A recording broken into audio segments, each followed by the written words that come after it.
Hello everybody, welcome to Psychology and Law.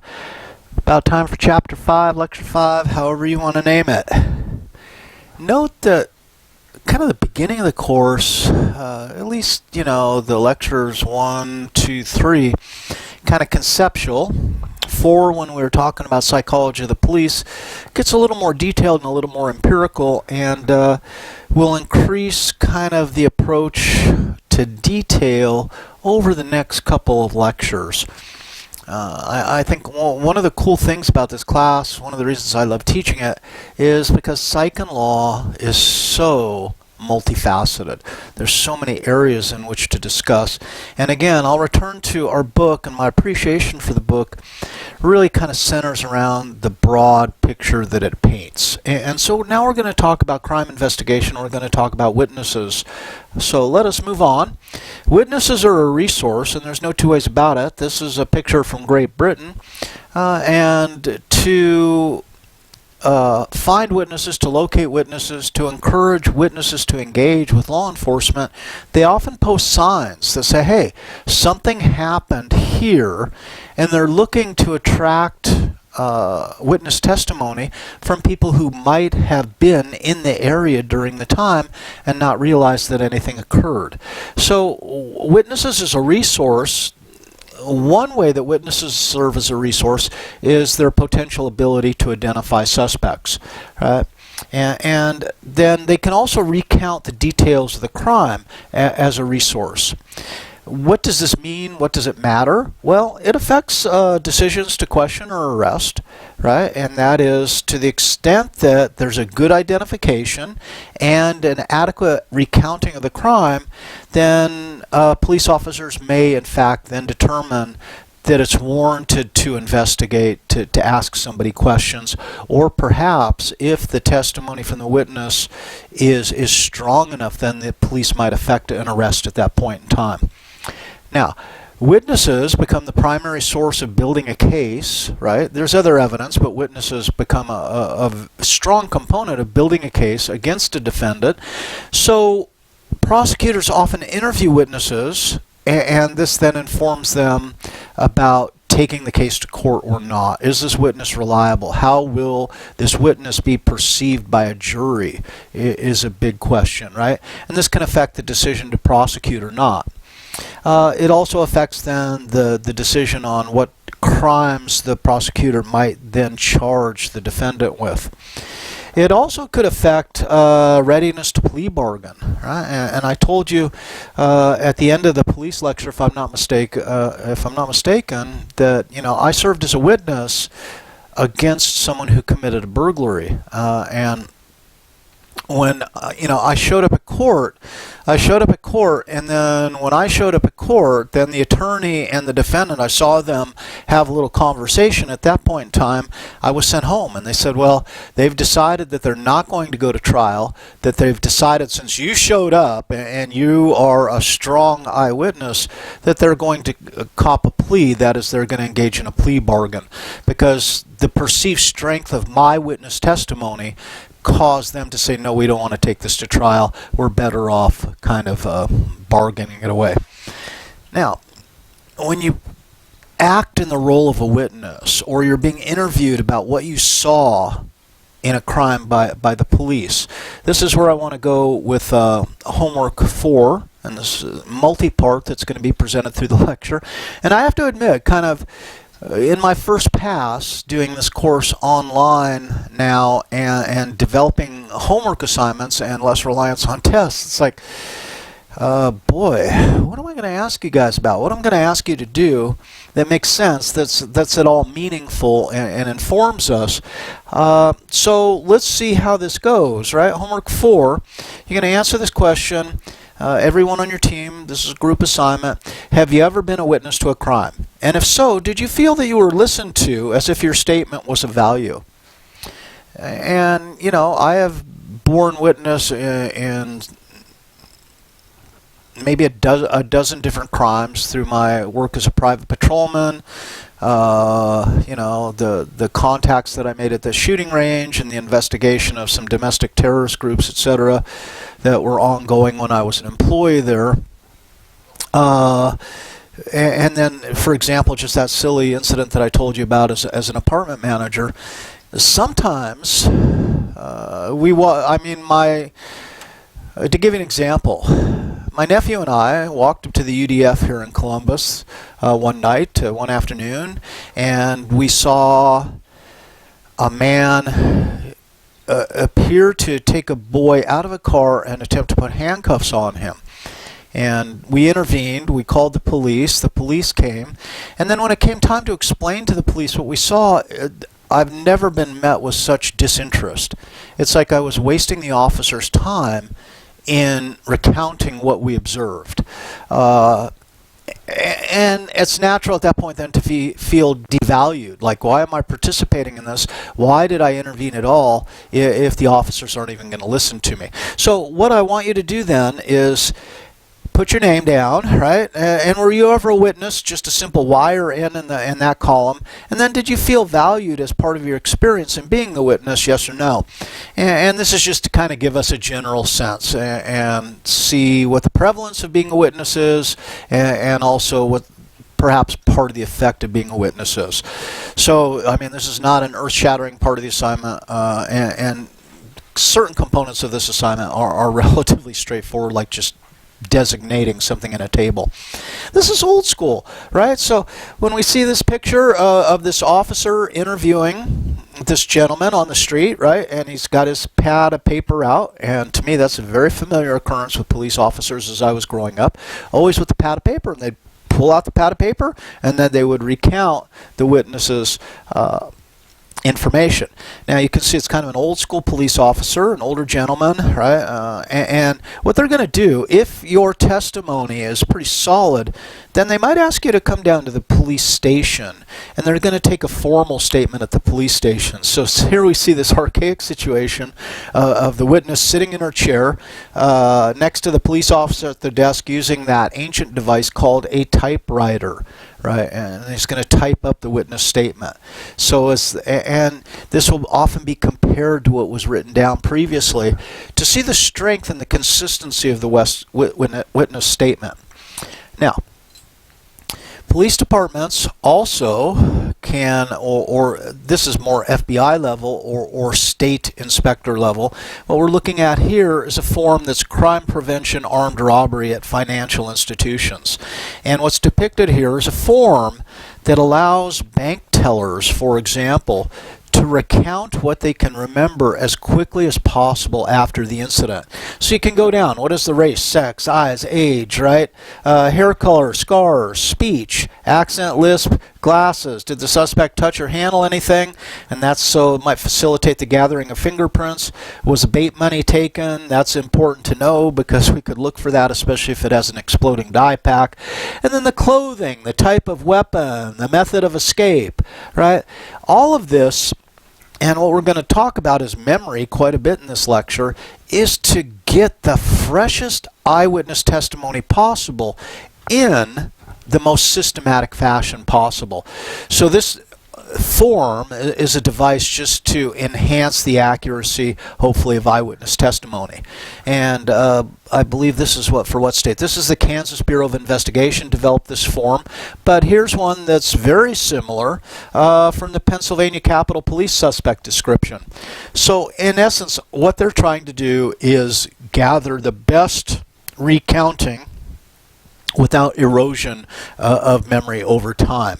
Now what happens? People fill out these witness statements. Where does it all go?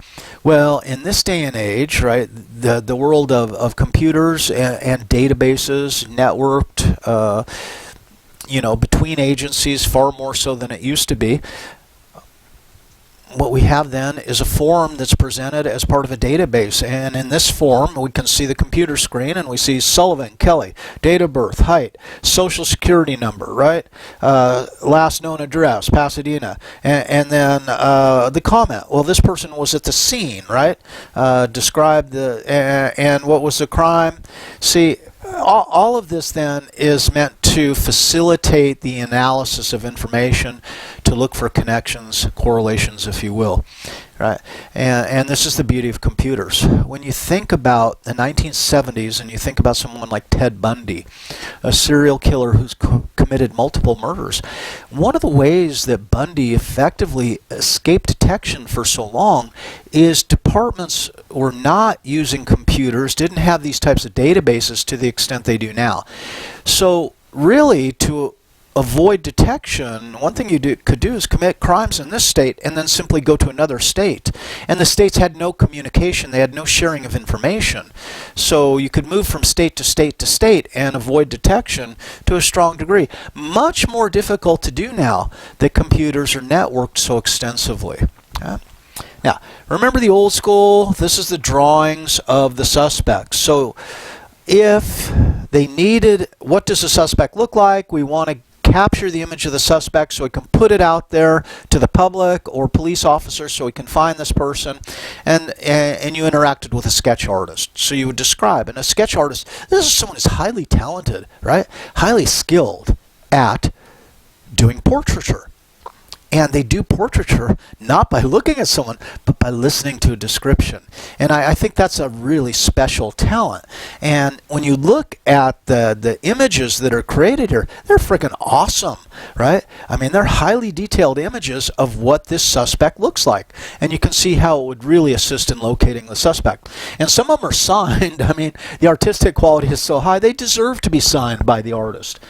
Now, this is a painstakingly slow process. And you can see where if you're at a smaller department, in a smaller locality, they might not have the wherewithal to provide a sketch artist.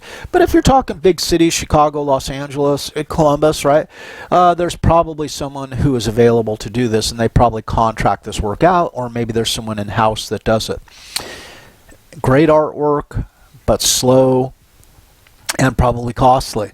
Let's step into the 1990s and the 2000s, and we go to, I love this, FACES trademark, right? 4.0 for law enforcement, effective, affordable, and easy to use. And what this does is simplify the process.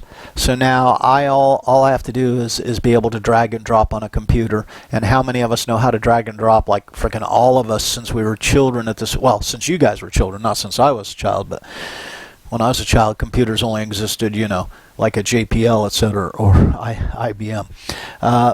But now what you can do is you say, hey, let's see if we can recreate what the suspect looks like, and you say, of all the hairstyles, which was the closest match? And then you drag that hairstyle over. And then you say, okay, so of all the facial hair, which is the closest match? And you drag that over. And then so you craft this the suspect on the basis of this very easy to use software. Again, notice that committing crimes, serial crimes, becomes more and more difficult because of the tools that have been developed to identify suspects, to facilitate eyewitness accounts to something useful to investigators. And now let's go old school, new school again. You're probably getting the idea here. What do we have here? We have the old-fashioned fingerprinting system, and this is a very slow system. I don't know, maybe some of you have been fingerprinted old school like this, and they put your finger in the ink, they rotate it, and then they take your finger and they rotate it on the paper, and they do all four fingers, the thumb, they might do the palm, maybe not. And then this card was then put in a file. And basically, you can imagine searching for fingerprints. You send your fingerprints, you send all these fingerprints to the FBI, and then you find fingerprints at the scene of the crime. You take those prints and you send them to someone, and they're physically, visually matching. Imagine how slow that was and how many matches probably escaped detection. Well, now, with the advent of computers, right, and how many of you, your smartphone, for example, opens by a fingerprint, right? My smartphone opens by a fingerprint. My iPad, I've got my thumbprint on my iPad actually, but now we can do this electronically. So in the new school picture, what we have is the officer just placing the person's fingers, hand on the glass patent, and the computer reads the fingerprints thusly and stores them in a manner that's easily searchable. And we won't go into how fingerprints are classified or the nuances, right? But it makes it far faster and far easier to locate suspects on the basis of this.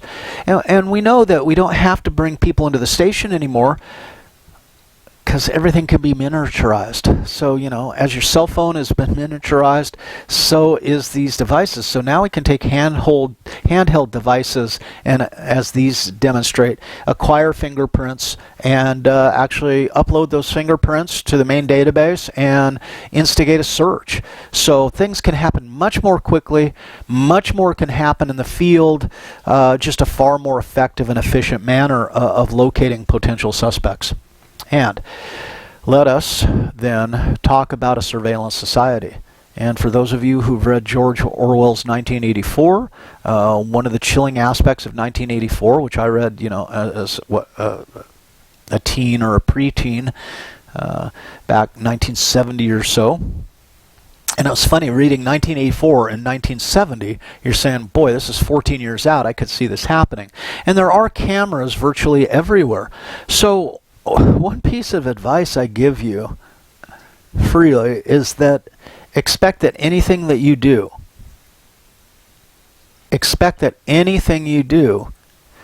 could be captured on camera and stored.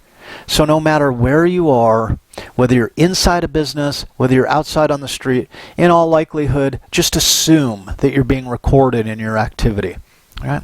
And how pernicious is this? Well, here we have a convenience store, right? And this is going to become very useful for people to analyze what's happening.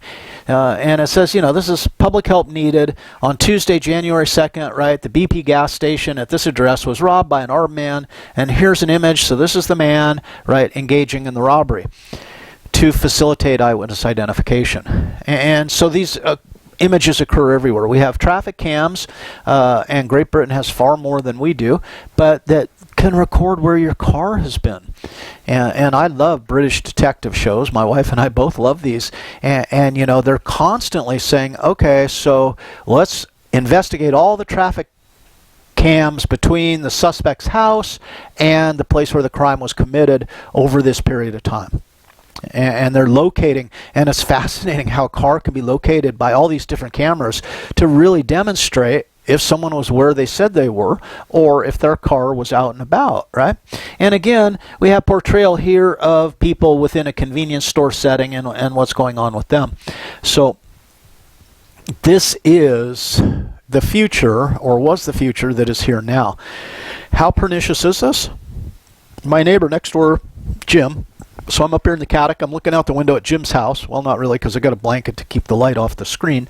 But over at Jim's house there, he installed a Ring system. And so he's got that Ring doorbell and that doorbell camera. And I remember one day I'm out in the backyard gardening, and Jim comes out and he says, "Hey, Mark, I just wanted to let you know."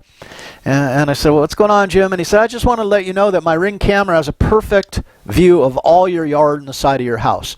So if anyone ever breaks in or anything, just let me know. And I'll probably have it recorded." And it's like, my neighbor on the other side has a Ring camera, and his door faces to the street. Jim's front door faces to my house. But what we're talking about now is all these different people in the neighborhood. We have a camera that points out at the front door, and one in the kitchen that faces the back door, right? We have cameras. These cameras are on all the time. Many of them are motion activated, so they're able to capture events that occur. So we do live in a surveillance society. I mean, it's kind of chilling when you think about it, because anything I do in my backyard, anything I do is now potentially recorded. That's a different way to live, right?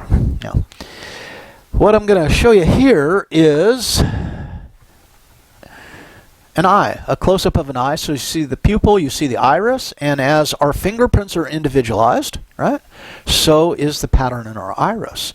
So eye detection software, now if our iris is photographed, right, then it can be matched to images of the iris. So you can imagine if we scanned everyone's iris and then just allowed cameras to operate, you know, everywhere, then we could then feed the camera image of a potential suspect into a computer that matches it up to pre-scanned irises of all of us. Should we all just voluntarily get iris scanned to help stem the tide of crime? I don't know. I will leave that up to you, right? Now, this does get into trouble. There was one state in the South that shall remain nameless said, hey, we're adopting a new program of testing children's eyes to prevent future problems. That is, if we see any kind of problem with their eye, then we can advise for correcting that. It'll improve reading scores, all this other good stuff. And they say, this is a great program, and we're going to do it with all the children in the state in all the public schools. Problem was, yes, they were doing that, but they were also creating a database of the iris scans.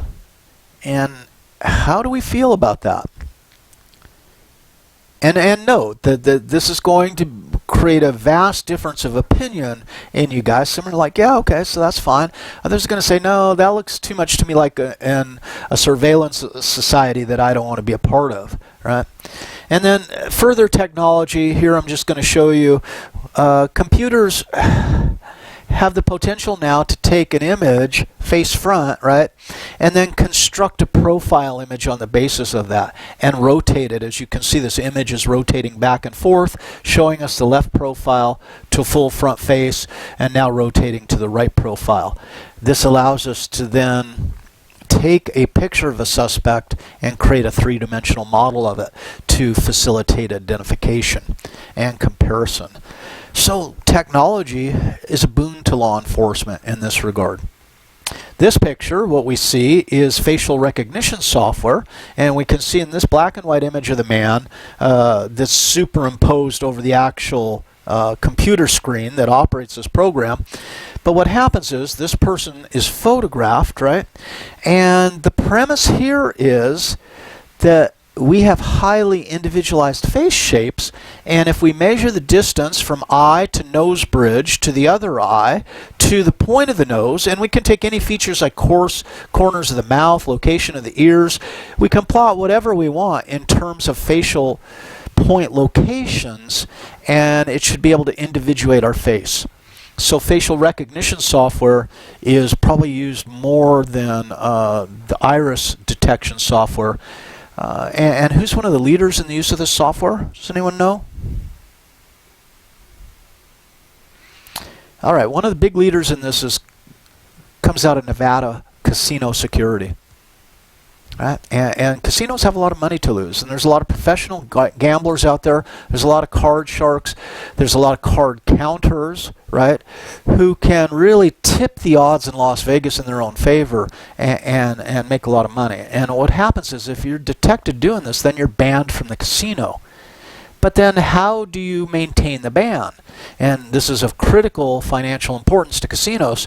So if you go into a casino, what's going to happen is your face is being recorded on camera basically every place in that casino. And as you walk in, what's going to happen is there is facial recognition software. Here I walk in, there's a face. The computer automatically processes that face against the faces of known professional gamblers, right, who attempt to cheat the house. And you can't even make it to a table, right, because the computer's going to make the match, security's going to be alerted, and before you even get to the table, casino security's going to be saying, no, you're banned from this casino, you need to get the hell out, right?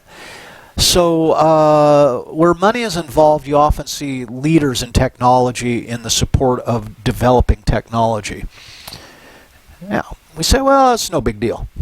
Well, FBI delves into DMV photos in search for fugitives. This really represents an interesting situation.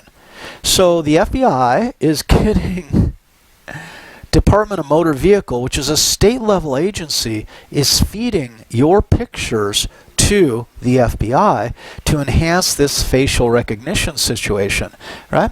The project in North Carolina has already helped nab at least one suspect. Agents are eager to look for more criminals, possibly expand the effort nationwide. This is what some people might label mission creep, And what this means is the mission is to reduce crime. And we're going to use this technology. But now, my driver's license photograph that I'm, allowing to be taken so that I can be identified in my state as the person operating this motor vehicle is now being fed to the federal government without my permission, without my knowledge, right? So that the FBI can use it to facilitate their enforcement and investigation efforts, right? So, as it says here, licenses in the center paragraph. Licenses started as permission to drive. Now you need them to open a bank account. Think about it. You can't open a bank account. You can't buy a drink. You can't do anything without a driver's license. You need them to be identified everywhere. And suddenly they're becoming the de facto law enforcement database. This is mission creep because what started as permission to drive has now begun to fulfill all these other functions. Is this something we want to happen? Is it something we feel okay with? Or do we feel that our freedom, our due process, our individual rights are being trampled on? Or, in an effort to provide for the common good, is this A-okay? And I leave that up to you because it's a dilemma. And by now I'm hoping that we can craft an effective argument to support both stances. Really where we need to go as we move through this class. So, homework 4, part 2. Let's tap into this idea. This table's anonymous, so you don't have to fill your name in, right? And there's no room to do so on the assignment. Are you concerned about increasing surveillance technology being misused? And this could be facial recognition, iris scanning, miniature audio-video recording. And that is when you miniaturize drones. Maybe you're sitting in your house and you think, oh my God, this fly is bugging me. Now or 20 years from now, it might not be a fly. It could be a drone that's being employed by law enforcement to get into your house, listen to you, and or film what's going on in your house, right? What about searching, storing online activity and content? And here's another warning, that anything you produce online, consider it's being stored. And there's massive storage facilities being built in the United States, especially the Fusion Center out of the Department of Homeland Security, located in Utah. And basically what they can do, they have the capacity now to store every email that's ever sent. They have the capacity to record every phone call that's made. So anything that you do electronically has the potential to be stored and potentially used against you in the future. Some of us are okay with that. Others are not. Some of us are in between. We really don't know. So this one's anonymous. Hey, are you okay with this or not? Yes, no. Simple question. All right. So, despite technology's best efforts, and technology is, in fact, growing by leaps and bounds. Alvin Toffler wrote the book Future Shock back in the 70s, and he says the pace of technology is well outpacing our ability to adapt to it. Hence, future shock. Right? We're still human. And if we're still human, we can count on this being misused. We can count on this being used to cheat us, to somehow rip us off, whatever else. Who's minding the store, who's running the asylum, so to speak, are kind of cliches that kind of go with this. Do we want this to happen, and what could possibly go wrong? And there's something to consider. What could possibly go wrong? One of my most hated statements. Right? My boss, Pete, at the Salem Mill used to ask me, what could possibly go wrong?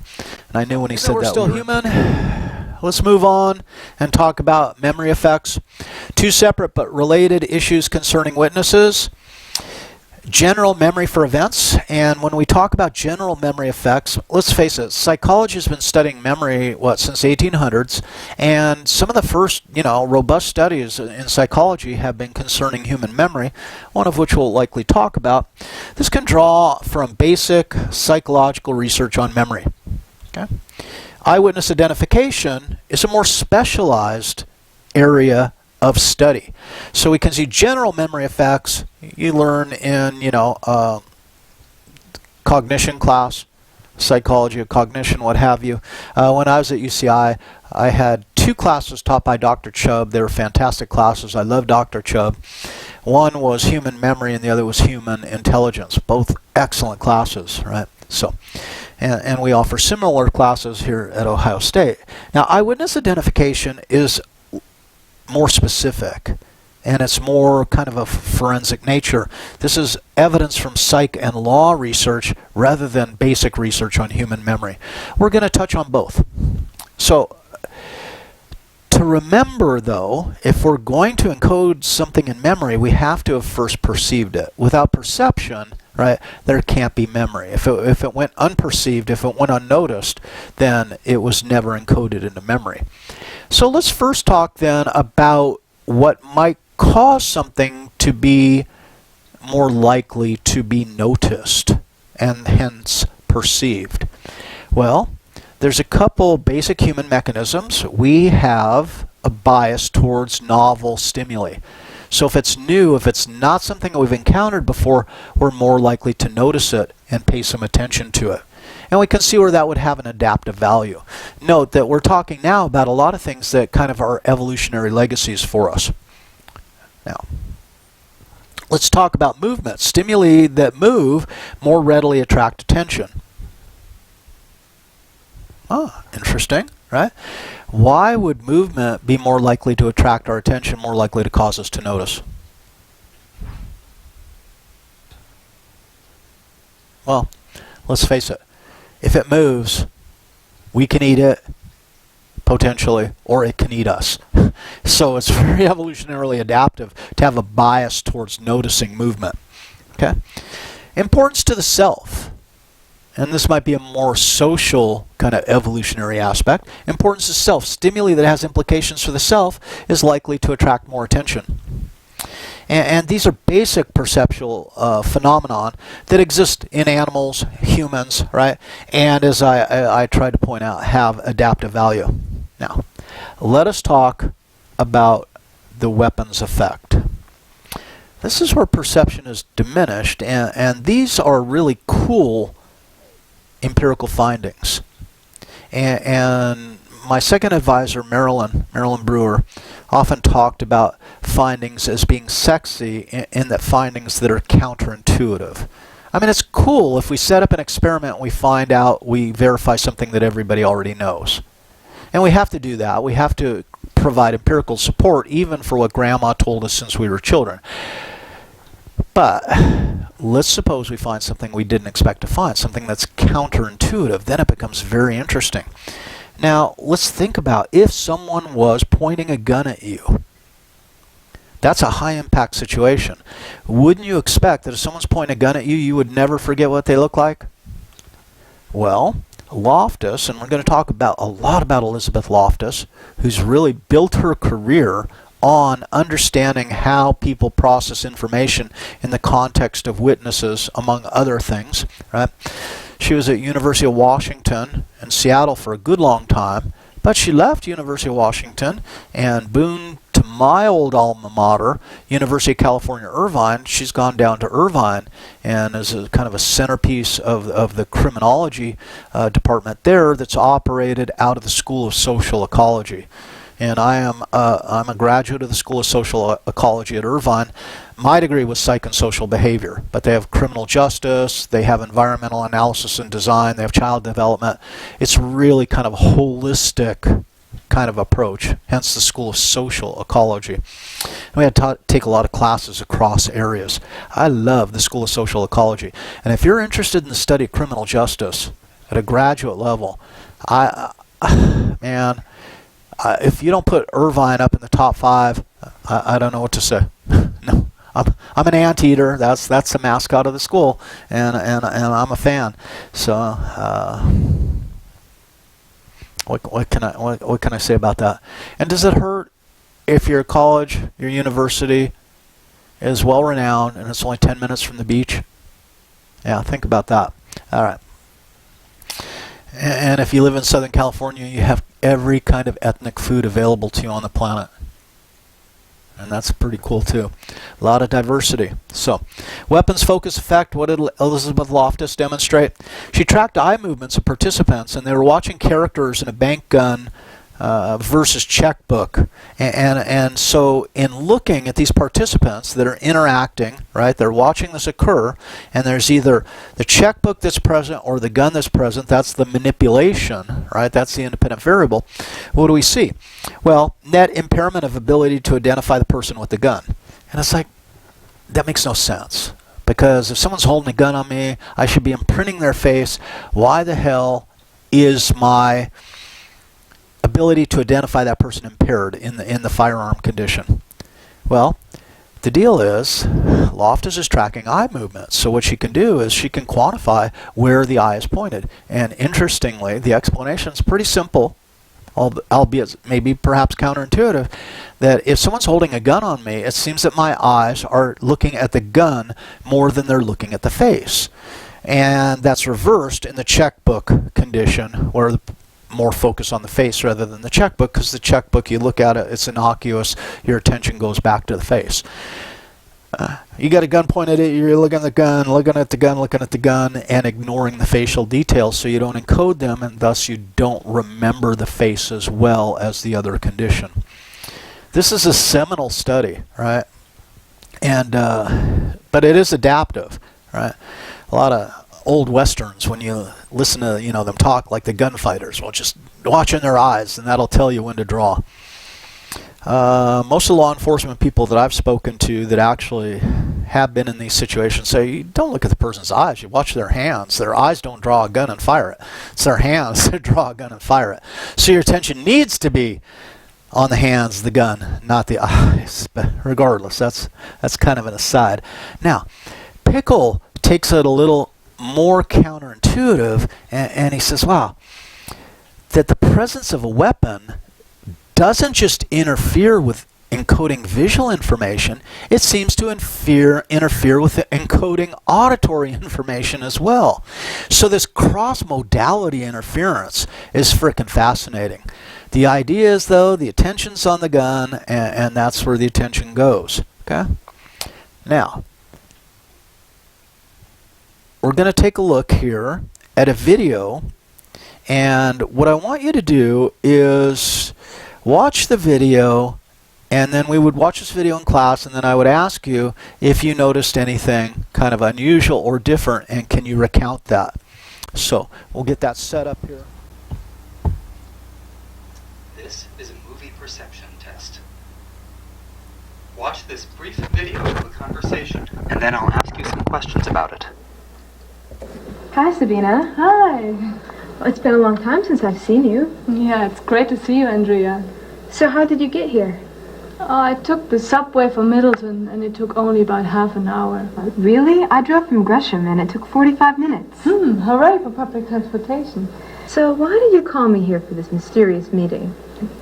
I'm planning a surprise party for Jerome, and I need your help to keep him away from the house. That's great. I'll do anything you need. Good. I hate surprise parties, but only when I'm the victim. Otherwise, they're great. Very good. Other than the strange dialogue about a surprise party, did you notice anything unusual? In our book, The Invisible Gorilla and Other Ways Our Intuitions Deceive Us, we discussed the illusion of memory. We think we perceive and remember more of our world than we actually do. The movie you just watched had 9 intentional editing mistakes. Did you spot any of them? Watch it again. Notice that the woman on the right, Sabrina, is wearing a scarf. In a moment, we'll have a close-up and the scarf will be gone. Notice the scarf is gone, and Andrea, the woman on the left, has her arm on the table. Now it's at her chin. Scarf is back. Notice that the plates are red. Now they're white, and Andrea's arm is back on the table. Now they're red, and Sabrina's arm is off of the table. Notice that the food is in front of Sabrina. Now it's in front of Andrea. The cups and the spoon have also switched places, and Sabrina's arm is on the table when it wasn't before.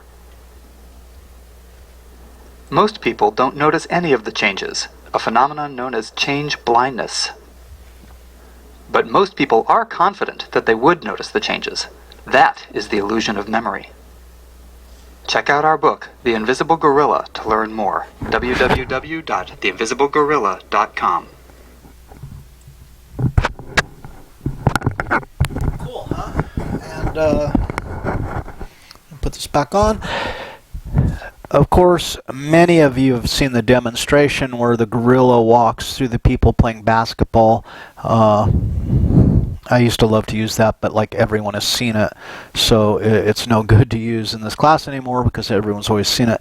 This one is not used, so a little less astounding than not noticing the gorilla, but still, to what extent are we prepared to notice details in the environment? And we believe that we will, and we believe, many of us believe, oh, I'm very perceptive and I have a very good memory, and it's natural for us to want to believe that. But it doesn't necessarily play out that way. And this is an opportunity to bring up the idea, if you go to a convenience store, let's say to pick out 5 or 6 items on your way home, and then to what extent are you reminding yourself, oh, I'm in the convenience store, I should now be an astute consumer of the environmental stimuli. In case a crime goes down, I'll be able to serve as an accurate eyewitness. And note, most of us don't enter into businesses, enter into facilities with that attitude in mind.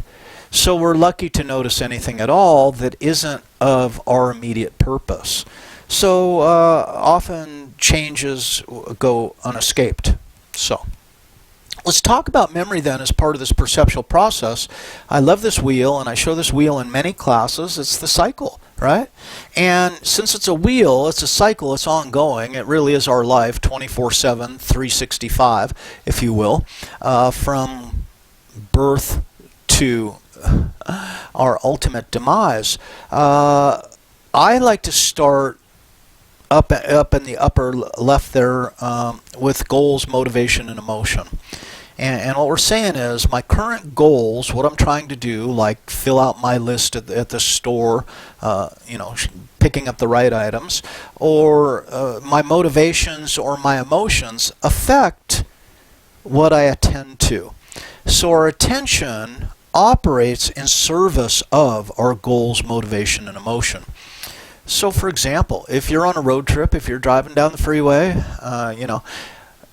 if you're hungry, then all else being equal, you're more likely to notice businesses or signs indicating businesses that sell food. Whereas if you look down and you see your gas gauge is on E, then you're more likely to notice opportunities to get gas. Now in this day and age, most of those are combined, but the idea is what I need is more likely to come up on my radar, if you like that term. Now, from selective attention, that is sorting out what we need out of what William James called the buzzing, blooming confusion that constitutes the stimulus in our life, the selective attention hones in on stimuli that are more likely to satisfy goals, motivation, or emotions, right? And then it stands to reason we're more likely to remember what we notice. So selective attention limits what can enter memory right off the bat, because if we didn't attend to it, as I said earlier, we're not going to be able to remember it. Now, further, when we get to the stage of preparing something to be stored in memory, we go through this process called encoding. And encoding can involve 2 processes, among others, but at the most basic level, simplification and or elaboration. Sometimes we omit details because we believe they're not necessary to remember. So the memory system simplifies the memory, and often it creates a conceptual memory at that point, or it elaborates on it. And this is where it even goes more conceptual. That is, we elaborate on the memory and we start adding details or making connections that don't necessarily weren't indicated in reality. Now this all goes to the storage area, and then the memory is prepared for retrieval. But what does storage look like? And memory, as I said, is one of the longest studied areas of psychology, but it's also one of the kind of shadiest. What does a memory look like? How is it represented in the brain? Can I spot, if I'm using an fMRI machine, can I spot a memory? And this is the task of the future. How are memories represented? How are they actually physically stored in the brain? Neuroscience is the bomb, and neuroscience is where the heavy-duty action in psychology is right now. It's where we need to know the most.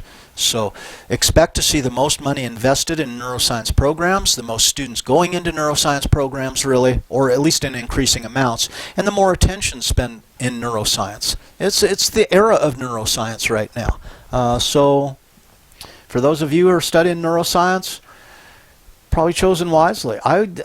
Right now, studying social psychology, if you got a passion for it, by all means do it.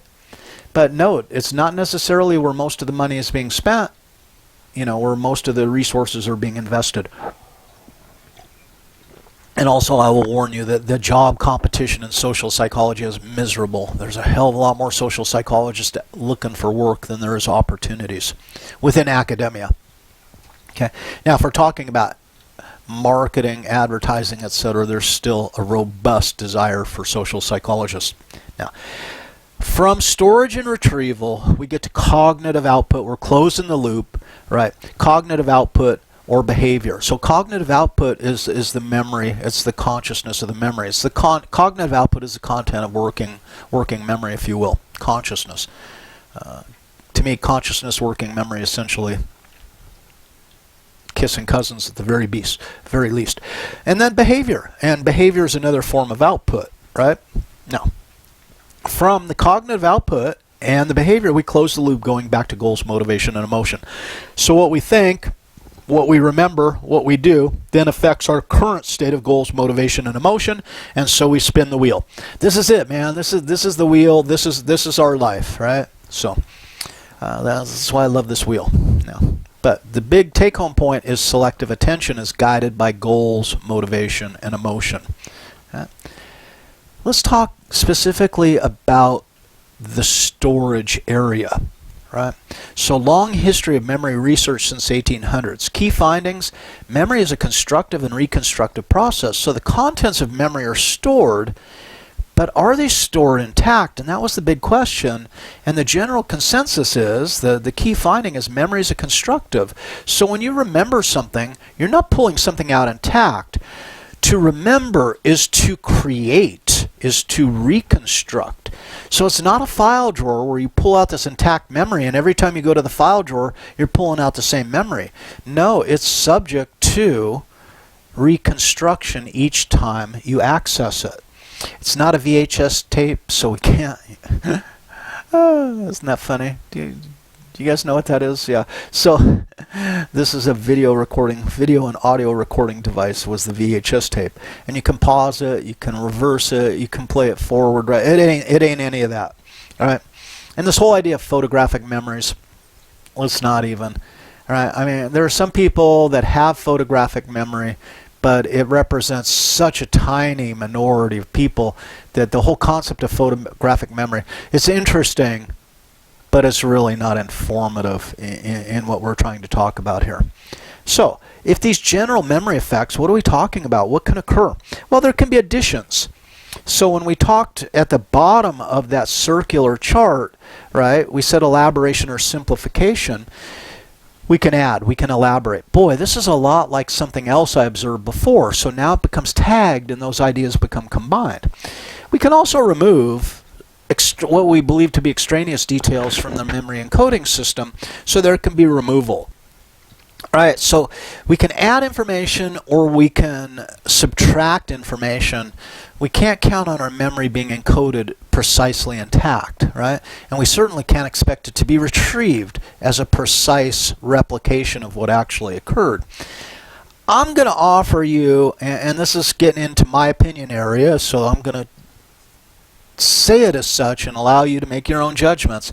I believe that at the heart of this is the implications of the remembrance for the self.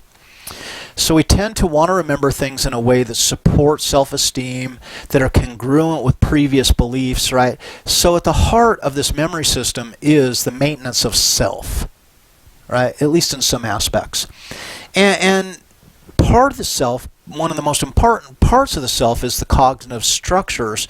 That is our schemas, our organizing framework that allows us to access information and to categorize information. So the need to make things fit into existing remembrances, cognitive structures. We don't like dissonance. We don't like having two things that contradict each other located next to each other in memory. We have to somehow resolve that contradiction, because that contradiction is a source of tension. Mental tension that can be experienced as physical tension. What happens when two things in the mind don't agree, when they're dissonant? Yeah, we're talking cognitive dissonance, and remember, we're motivated to reduce dissonances to bring those components in line. So at that point, we're distorting the contents of memory in the service of the self and the reduction of anxiety and the physical sensations that accompany it. So this distortion of memory, well, it could take place at encoding, that I simply don't encode the memory properly. And stress effects are one way that this can happen. Stress, then we have competition, and memory is not as accurate. Novelty can affect encoding. Now remember, isn't this ironic? Because I said that novelty makes it more likely that we notice, but novelty might challenge our ability to remember it accurately. And that is, the more novel it is, the less likely it is to fit into our existing schema framework. So we may make mistakes, or we may have to massage that stimulus in such a way that it does fit into the existing knowledge structure. Does anyone know what Piaget might call that? That would be the process of accommodation. If it fits, we just assimilate it, right? But if it doesn't fit the existing knowledge structure, remember what Piaget said, then we have to make accommodations. And that's usually a change to the structure, but it could also be a change to the stimulus that we're trying to remember. Now, storage. Storage is pretty straightforward. We store it, but it can decay over time, right? Or, more complex is that we store a piece of information, and then we gain additional information later on that we incorporate into the original. So that is incorporation of new post-event information to the old information. And then it becomes very difficult to determine what was original and what came later, because through the memory storage process, they're being combined to some extent. Now, sometimes our memory is incomplete. So we have an incomplete stimulus, we've encoded it properly, but it's missing elements. So when it comes time to recall, to make that information more useful, we may fill in the missing elements with our best guess. And this is where we use schemas to fill in the blanks. Or if we meet a person, for example, this is the foundation of stereotyping. We meet a person, we categorize them according to the group they belong in. We may have incomplete information about this person, but our stereotypes about the group to which they belong, then fill in the blanks. And oh, we know that person. We know what they're like because they're of that category, right? And then retrieval. And there's a lot of things that can go wrong at retrieval. So let's talk about some of these. The stress effects. How many of you are sick to death? Most of you are fourth-year students. You've probably seen this damn Yerkes-Dodson curve a million times. I don't blame you if you're sick of it. The explanation is pretty simple. Our best encoding will take place at an optimum level of arousal. All right, so if we look at this diagram, what we're seeing over on this side, we see this U-shaped inverted curve, right? So take a U, turn it upside down, all right? And let's suppose we're just waking up. Our level of arousal is totally low, right? Then we don't really do a good job of encoding because we're not that attentive yet, we're not that alert. But as we gain our optimal level of alertness, our optimum level of encoding accurately as possible. But notice what happens as the curve slopes down in the other direction. Our arousal is going up, and let's say it's going up because of stress. Arousal can go up for other reasons, but let's say it's stress related. Then the increased arousal interferes with our encoding ability. We're not encoding as well, so the effects of stress actually diminish the ability to encode. Why is this problematic in this context? Because if we're witnessing a crime, we may be suffering increased levels of stress that interfere with our ability to encode the memory accurately. So, Morgan et al. tested this in the context that we're discussing, right?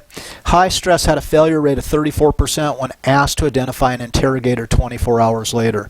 So you subject people to an interrogation in the laboratory, you bring them back 24 hours later. If it was a stressful interrogation, what we see then is a failure rate of 34% of the person who interrogated them just a day previous, right? And that number diminishes with lower levels of stress in the experiment. So we randomly assign people to different stress levels and we test their accuracy of identification. Yeah, that sounds like a study that's extremely pertinent to where we are in this chapter. And novelty, as I said, can make memory encoding more difficult, so we've already covered that ground. Now, memory storage, that is decay, comes to us from the famous Ebbinghaus study. And you can see in this graph what happens is we see the vertical axis is the percentage of words remembered or retained on subsequent testing. Then the axis, the horizontal axis, is the number of days. It's a simple study. What Ebbinghaus did was had participants remember lists of non-words. Why do you think he used non-words? Why didn't he just use regular words instead of using non-words like X, Y, Z, P? Exip. Why not just cats instead of exip?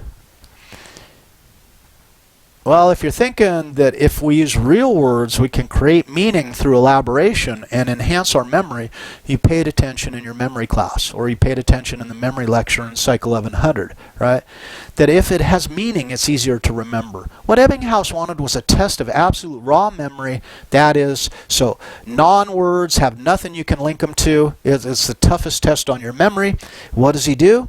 He gives every participant the same list of non-words, but he brings them back at different intervals. So some people come back on the first day and we see they remember 50 to 60% of the non-words. Other participants are brought back 2 days later and you can see that their retention drops to about 40%. When you bring them back 5 days later, you see they're going down to about 30% retention and it kind of plateaus at that point. Ebbinghaus is clearly demonstrating that by 5 days, 70% of what we have not been able to elaborate on raw memory effects, it just decays over time. Ebbinghaus, 1800s. Like I said, some of the oldest studies in psychology surround memory. And you can see it's an easy study, right, to conduct. Now, one thing that Ebbinghaus did find is that relearning takes less time. So when he brought participants back and had them relearn the list, they didn't have to work on it as long to gain similar levels of accuracy. That's a critical aspect for us studying. Think about it. You're exposed to material in the classroom, boom. Maybe your recall for that material drops to 30 or 40% after a 5-day period. But when you go back to restudy your notes or the text or whatever it is you're looking at, you learn it much more rapidly. You relearn it more rapidly. So multiple study sessions are the better way to go than a single cramming session. And Ebbinghaus has got the evidence to demonstrate that. Now, we talked about incorporation of post-event information. Associations differ over content, time, source confusion. And let me give you an example of how this works, this source confusion, right? We're talking about here, I remember, that's a shaky way to tell a story during this lecture. My buddy Derek and I collaborated a lot on research, social psychological research. He was 1 or 2 years ahead of me in the social psych program. I love Derek. I love working with Derek. We really complemented each other. We had different skill sets. So when we did research together, we were able to really kind of produce research that was pretty darn good. One of my favorite studies that I conducted, Derek and I conducted together. Anyway, I woke up one morning, almost like from a dream, and I had this great research idea to solve a problem we'd been struggling with for quite a while. And I mean, upon waking up, I called Derek and I said, "Derek, dude, what are you doing?" And he says, "Not much, just waking up." And I said, "Me too." And I said, "Dude, I got the answer. check this shit out. And I explained it all to him. And he goes, you know, Mark, you are right on the money. That's a fantastic idea. And I said, yeah, isn't it? And he said, it's especially fantastic because I told you about it 2 days ago. And I'm like, no, you didn't. I woke up out of a dream. And I was certain that I remembered it. But then he laid it out. And he said, you remember 2 nights ago when we were playing poker with the guys? And we had a couple beers under our belt. And I came up with this idea and I told you about it. And now, as he presents the situation in which this occurred, it's like, oh my God, now my memory is starting to become complete. And I'm like, oh, son of a bitch, dude, that was your idea. You did tell me about that, didn't you? And he said, yeah, memory effects, dude, because we're nerdy and we always talk about social psychological phenomenon as it applies to our real life. I was wrong. This is one of the complexities of remembering. Not only do you have to remember it, but you need to remember where you heard it, when you heard it, from whom you heard it, right? So it's easy to remember the item, but the context that surrounds the learning of that item is often stripped away. It's simplified. That is largely unnecessary, or we believe it is, so we strip that away and we remember the idea. And the idea just presented itself to me and I was mistaken, right? That's what we call source confusion. I was confused about the source, the origin of the memory. I thought it was something that I'd created when it was actually something I'd heard. So, other distortions that can take place, schemas to fill in the blanks, as I described earlier. Schemas are mental representations of concepts and behaviors that free cognitive resources. So what we're going to do now is we're going to do a little experiment, a little demonstration. It's probably best if you grab yourself a pencil and paper, right? And I'll walk you through this exercise, but to make it work, and I would ask you to do this in class, and then I would see a bunch of people without pencils and papers, or you can do this on your computer, whatever, and then I would chew you out, because how come you come to class not prepared to take notes, that is, have pencil and paper handy? I know. Oh, what a bastard. Alright, so let's try it out, and let's see how it's going to work here. Right? What I want you to do then is I'm going to show you a list of words, and don't write these down. This is not the writing part. That comes later. I just want you to remember, so you're going to exercise your memory here. I want you to memorize this list of words. Right? And to facilitate it, I'll actually read the list as well. But so just remember this list of words, and then I'm going to take the list of words away, and then I'm going to test your memory for the words. Okay? All right. It's easier than I've made it sound. So let's go. Here's your list of words. And this comes to us from Roediger and McDermott, circa 1995. So memorize this list of words. The list of words in 3 columns, 5 in each column. Butter, food, eat, sandwich, rye, second column, jam, milk, flour, jelly, dough, final column, crust, slice, wine, loaf, toast. Okay, so now I think the best way to do this, no, I don't want to do that. That's wrong. So just bear with me. We're going to take that away. And I am going to now test your memory. What I'm going to do is I'm going to read another list of words. And if I read a word now that's on the list you memorized, write that down. So what you're doing is writing down the words that you remember from the list as I say them. So I'll move relatively, slowly through this list. Here is the list. So if I read a word that you've heard before, go ahead and write it down. Plate, sandwich, engine, jelly, diner, pepper, lunch, crust, noon, counter, menu, snack,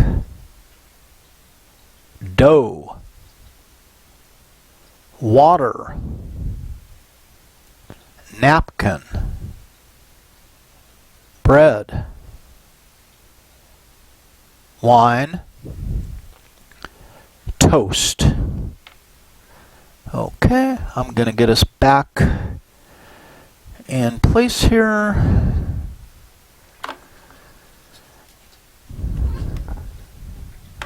Turn on our monitor.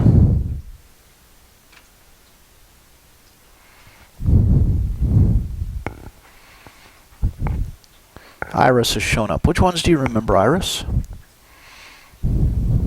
Okay. Penelope wasn't paying attention at all, so she's not going to remember any of them. She failed to encode them. Annika's over there. She's not listening either. Iris, do you remember? Iris, let me ask you this.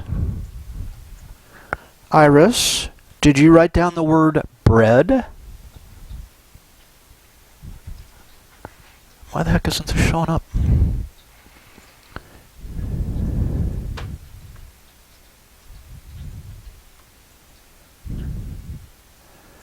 Oh my God, guys.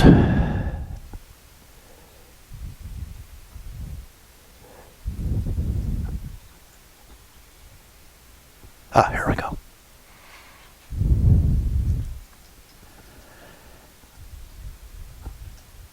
There we go. All right, so now we got it. Sorry about the technological snafu. How many of you wrote down bread? And it's bitching to do this in class because about 60% of the class will raise their hand having written down bread. And then I say, but what's the deal? I don't see bread on the list. All right. The idea is, why did you write down bread? Why did you recognize bread as one of the words that was remembered on the list when it wasn't actually read? It wasn't a part of the list. And of course, most people will offer, well, bread belongs on that list. I mean, these are all associates of bread. So it's very easy then to remember bread as being heard because it's associated with virtually everything on this list. So another test of memory and accuracy. Now, let's check it out. Let's share with our teammates. So homework 4, remember we're still doing homework 4. Part 3, did you misremember seeing the target word bread in our lecture? Put a Y for yes and N for no in the column. And that's all you have to do. You don't have to attach your name to it. Okay? So, and that just allows you and your team to kind of see how many people actually remembered bread. So, retrieval, not always a sure thing, as maybe I hope I'm building the case for it at this point. There's source confusion. There could be unconscious transference. The question asked, we're going to talk about these in turn. So, why do memories go so wrong in testimony, especially in testimony? Well, there's repeated rehearsal and there's repeated retrieval, right? And how does that work? Well, often if you're the witness to a crime, especially if it's a serious crime, you might interact with the officer. The officer might ask you to repeat what you'd said previously to check the consistency of your testimony. Then you may have to talk to a detective, right, if it's a serious crime. And if the detective, then, if they effect an arrest and they want to prosecute, then you may be asked to tell the story over again by the prosecutor. Meanwhile, you're talking to all your friends and lovers about what you observed and what you're involved in. So you can imagine by the time one recounts their testimony at trial, they could have told the story a dozen, 2 dozen, 3 dozen times. Each time that we tell a story, remember, memory is a reconstructive process, so each time the story is reconstructed. And each time it's reconstructed, it has the potential to have additions or deletions from it. Right? So repeated rehearsal retrieval, let's try it. So have you ever played the game, where were you when you heard about whatever? And the first time I played this game, was where were you when you heard about President Kennedy's assassination? Yes, I am actually that old. But there's other versions of the game. Where were you when you heard about 9/11? Now notice, that game doesn't work for you too well either, because most of you were likely in diapers when you get right down to it. But another one of these games, the versions of the game that I played, was where were you when you heard about the explosion of the Space Shuttle Challenger? Now, this is a very special piece of research, right? This is by some researchers that were really on the ball because they capitalized on a real-world phenomenon in a very effective way. So what did they do? Well, they had students describe where they were when they found out about the Challenger explosion the day after it occurred, but because they were students who were going to be, if we do this with freshmen, maybe sophomores, that we may have access to them 2.5 years later, and we can ask them the same question, and we can compare the response from a day after to 2.5 years later. Now, some people describe these things kind of as flashbulb memories. These are memories that are burned into memory. They're engraved in memory because of their importance. Now, again, you might not know what I'm talking about. This is the Space Shuttle Challenger blew up in the late 90s, right? Upon takeoff, and this is what it looked like. I remember watching it on TV. I lived in Cloverdale, California. I was just sitting around because I worked at swing shift in the lumber mill at that point in time, and I remember watching it occur on the TV. It was horrible. That is, we're all watching the Space Shuttle Challenger lift off, and this is back in the day when we believed that was important, and we were excited to watch it. And as it went up, we watched this very strange occurrence, and as I was watching it, we were all like, oh wow, that must be the rocket motors separating from the shuttle itself. Unfortunately, it wasn't. It had exploded and killed all the astronauts, including the grade school teacher. Hideous situation. Her children are in the classroom watching this live on TV, and they're so proud of their teacher being the first teacher sent up in space. That's our teacher going up in space, and then the damn thing blows up. Can you imagine being the person sitting with those children and having to explain what just occurred? Telling 7- and 8-year-olds that their teacher's freaking dead, and they watched her die. This is a horrible occurrence. This is highly impactful, right? And this is why we tend to supposedly remember these things very well. So, what were the results of the comparison? So you ask a bunch of different students, and then you're comparing within students, so the student's initial account with the student's later account. The results, 93% of the accounts were completely incorrect in the second version.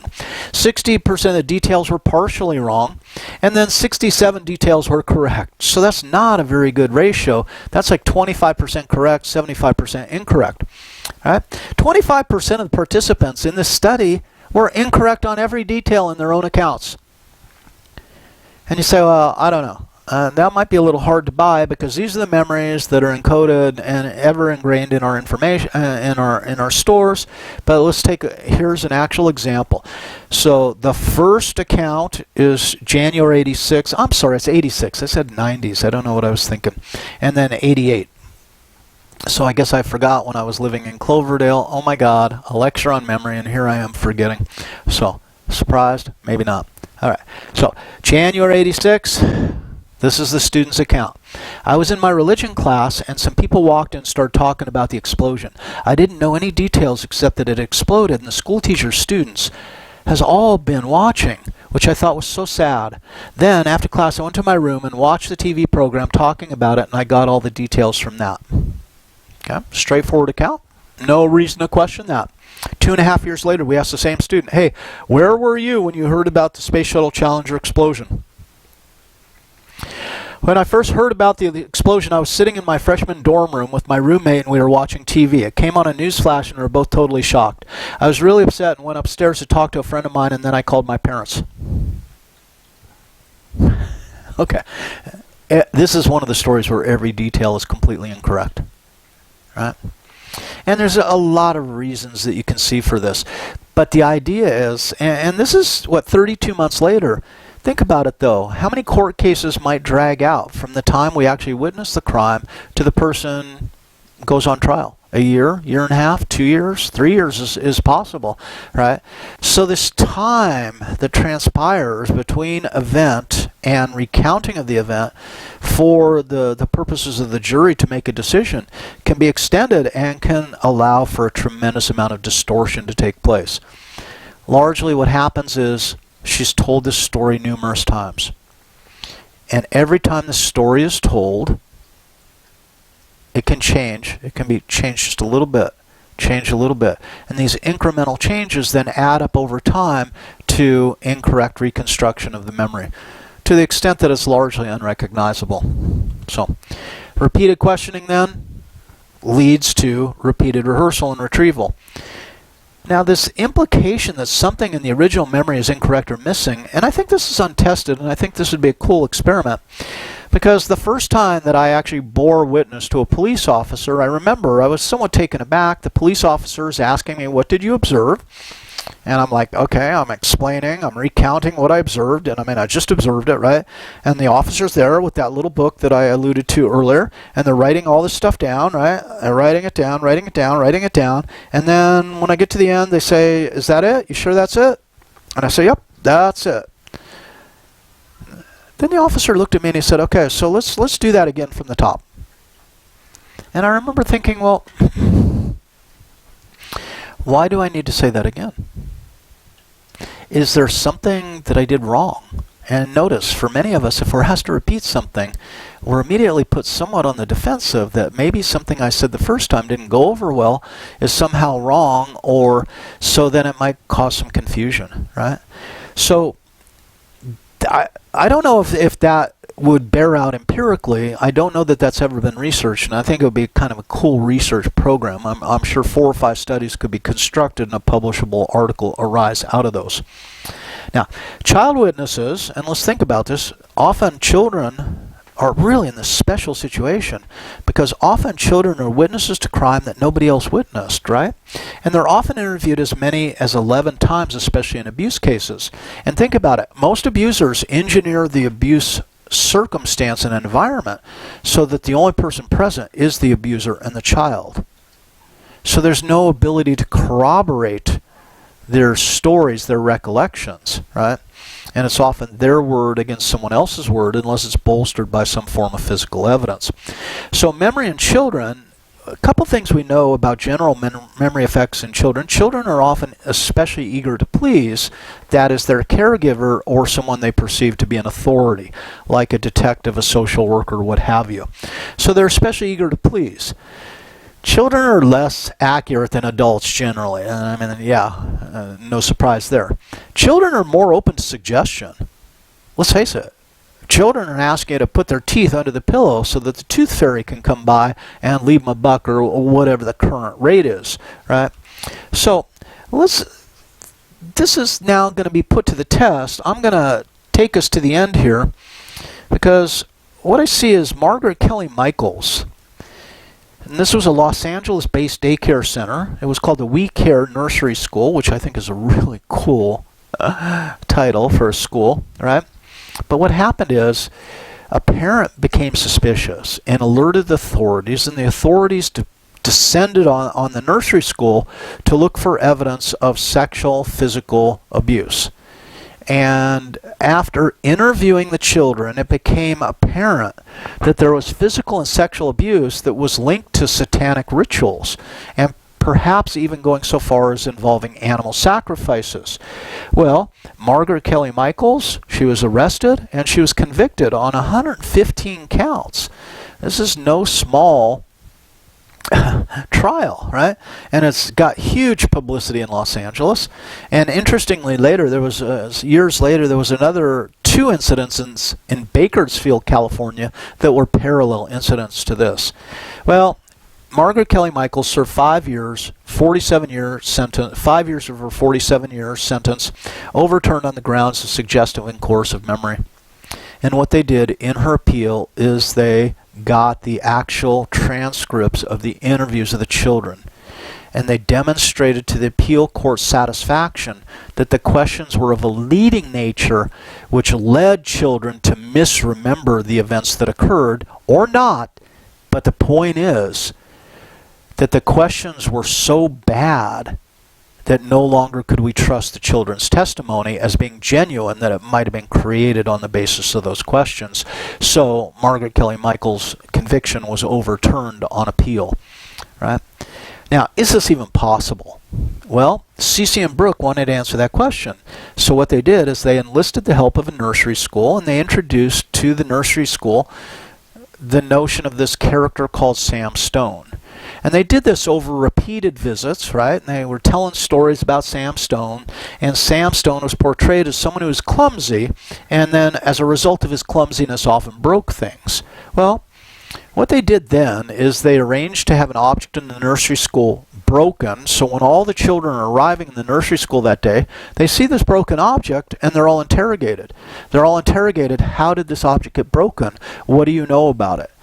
What they did is, though, they formulated the questions in the style of interview off the Margaret Kelly Michael's interview transcripts, right? So they're basically, as closely as they can, replicating the interviewer's process in an experimental setting that was used in the actual setting.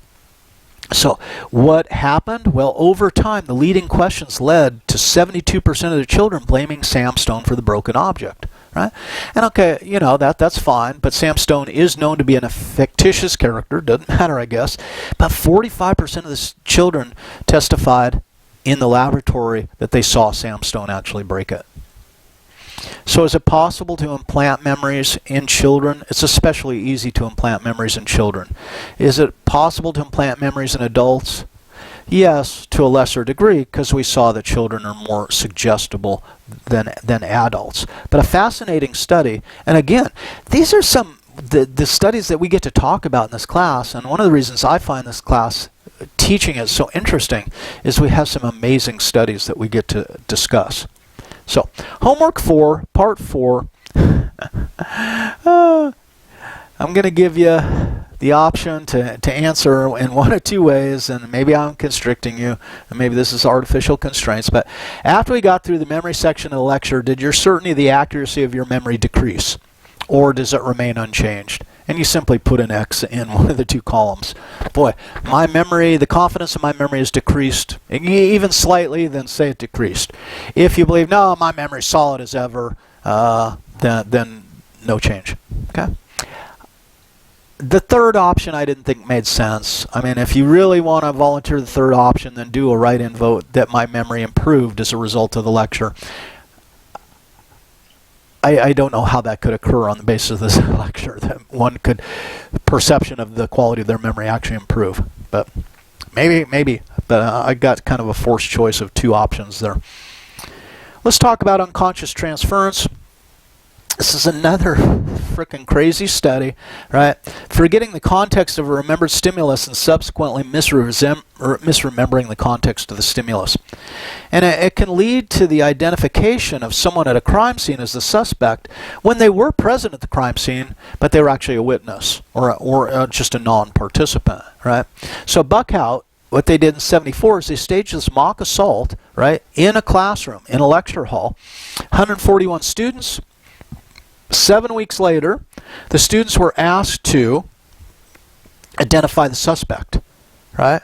So we have an assault that takes place in the classroom. I know this can't be done with current IRB instructions. You can see how dangerous this would be ethically, but this is the 70s and all bets were off, right? So this mock assault in the presence of 141 students. 7 weeks later, the students were asked to ID the suspect, and what do we find? 60% then identified an innocent bystander who was there as the suspect. Well, okay. You know, they did pretty well. This person was there. It just wasn't the target person. It wasn't the suspect. Right? So you can see that our memory is not necessarily a complete and utter failure. Memory is often partway there. But when we're talking about the potential incarceration of a person for X number of years on up to the their entire life, a life sentence, or if the death penalty is on the table, we start to wonder, how reliable is human memory, and are we willing to put people to death as the most extreme example when we know that human memory has the potential to be so flawed? And as human memory has been empirically demonstrated to be flawed, this transcends opinion. If someone says, well, it doesn't matter because memory's good enough, show me the data, right? And this is where it gets back to, we don't need to deal with alternative reality or alternative facts. We have highly skilled people conducting studies that present us evidence. And to the extent that we use evidence to inform our opinion, we're likely all better off. All right. Now, I want to go back to Elizabeth Loftus, and this is probably one of her most famous studies, right? And what Loftus did is she showed students videos, experimental participants videos, right? And in this case, in this context, we're talking about a car crash video. And Loftus asked participants how fast were the two cars going when they ran into each other. And that's the control condition. So the students then estimate the speed at which the cars were traveling in that condition. Now the experimental condition is simple, and it's designated by the parentheses there. Instead of saying how fast were two cars going when they ran, the experimental condition has the substitution of smashed rather than ran. How fast were the two cars going when they smashed into each other? And the estimate of speed went up in the smash condition over the estimate of speed in the ran condition.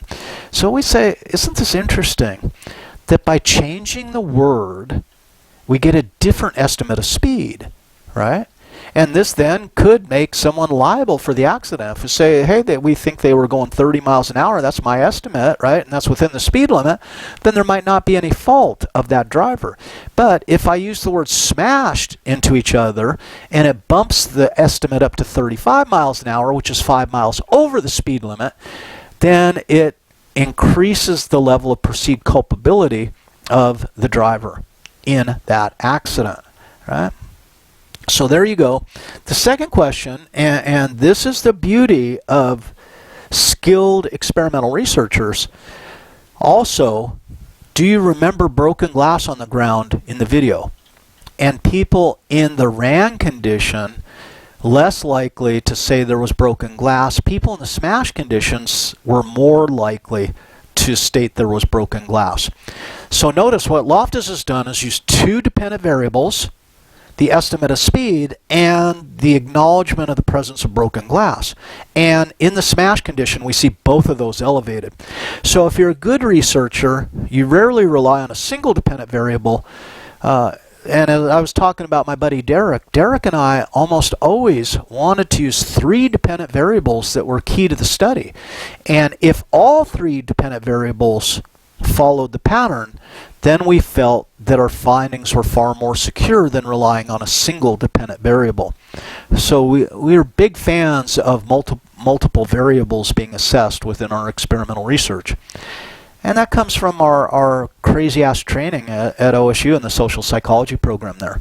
When we're being trained by people like Phil Tetlock and Marilyn Brewer, they're serious about it, and they transmit that knowledge to us. So if you have a chance to take 4520, right, or what is it, 4521, you're going to learn about experimental research from the inside out from some of the most highly qualified people that you could ever learn it from. Because most of the people who are teaching those classes actually were OSU psychology graduate students at one time or currently, and have some of the best methodological training in the country. So, in psychological research. When we remember from Loftus, when we remember something, we're taking bits and pieces of experience, sometimes from different times, different places, and bringing it all together, right, to construct what might feel like a recollection, but is actually a construction. And let's leave it with that, with this discussion of memory then, with Loftus as the final say-so, because if there's no one, I think, whose career entitles them to have the final say-so more so than Dr. Loftus. Tremendous contributor to the understanding of memory, especially in this forensic context. I'll offer you a hearty go anteaters. So again, if you're interested in criminal justice, man, I'm really a big fan of University of California, Irvine. So yes, it's my alma mater. Yes, I'm biased. Yes, fine. Let's move on. So identifying the suspect. We're shifting gears a little bit in this lecture. What do we know about identifying the suspect? Well, would you believe that race is sometimes a problem in eyewitness IDs? And this article comes to us from Mark Sherman, Associated Press. Let's take the story. And I want you to kind of channel the story, kind of think about this. It's hard to think about. And a lot of things in this course are admittedly hard to think about. We're going to talk about a lot of nasty topics. We're going to talk about a lot of what be construed as triggering topics. So take that, as a trigger warning for this lecture and subsequent lectures. So here we go. Here's the story from Thompson Canino. In the midst of being raped, Jennifer Thompson Canino told herself to pay attention to the details that would allow her to identify her attacker. So I can just imagine this person is helpless, who is being raped, and the only recourse she has, the only thing that will get her through this most horrible of experiences, is imprinting the face of that attacker so that she'll be able to identify them eventually and make them pay for what they're doing to her now, right? The intensity of this is just mind-boggling. She was able to give police in North Carolina a description that led to the sketch of the suspect. She identified the man from photographs. She picked him out of a lineup and told jurors she was certain he was the rapist. That man, Ronald Cotton, received a life sentence and spent more than 10 years in prison before DNA testing cleared him of the crime. So the DNA that they extracted from the sample was not his. So the rapist was somebody else. Now victim, an innocent man. And the world can present us with so many fantastic mysteries and occurrences. Now the victim and the innocent man she helped convict are writing a book together. Thompson Canino, who was white, had mistakenly picked out one black man. Another was guilty of the crime. Between the composite sketch and the photo identification, I messed it up, she said, recalling the 1984 rape and its aftermath. By the time I got to the physical lineup, Ron Cotton had become my attacker, and that was that. And she came to learn he was not the only one to make a mistake. She was not the only one to make a mistake so devastating that it deprived someone else of their freedom. Wow. And here it is. So what can we say? What can we say about people who admit their mistakes and work hard to redress the effects of those mistakes? Now, Cotton lost 10 years of his life, and there's no getting that back. But I think it's an inspiring story, and the title, I think, is fascinating on so many levels. And this is the book they wrote together called Picking Cotton, Jennifer Thompson Canino and Ronald Cotton, right? With the help of the writer Aaron Borneo. So she was certain. And she made every effort in the world to encode as accurately as she could, and she was certain, and yet she was wrong. So, eyewitness identification statistics. Let's add some data to the anecdote, right? Ari Ratner, OSU grad. So we're always, you guys go on to do something amazing, right? I'll talk about it in my lectures. So that will be part of your legacy. Go Buckeyes, right? So, 0.5% of defendants are wrongly convicted. So that's 0.5% are wrongly convicted. Now, 53% of 200 wrongful convictions studied were due to eyewitness identification. So let's put some numbers to it. Let's quantify the nature of these effects, right? The Center on Wrongful Convictions at Northwestern University, faulty eyewitness identification played a role in more than half of the 86 death row inmates who were exonerated. And this is, right, in Illinois, what we're talking about is these people were on death row, and we discovered somehow that in fact they were placed on death row, they were convicted improperly. Half of them. Now, here's a question I want to ask. Most of us have a pretty good background in experimental methods, and we know the torturous route to achieve significant results. And what indicates significant results? The famous, the much sought after P is less than 0.05, which is 5%. So what we're saying, and I'm going to say it in a very colloquial way that is not specifically accurate, that what we're saying is it's a 5% chance we got these findings wrong. It's actually, if we conducted this study 100 times, over and over again, with 100 different samples, 5 of those studies would indicate opposite results. 95% would indicate these results. Right? That's the kind of actual statistical vernacular. But consider this then, and it's a bitch of a question, and I know you guys are up to it, and if it makes you uncomfortable, I'm okay with that, because the question makes me uncomfortable as well. What is the allowable error rate that you're willing to endorse for wrongful convictions? In science, 0.05.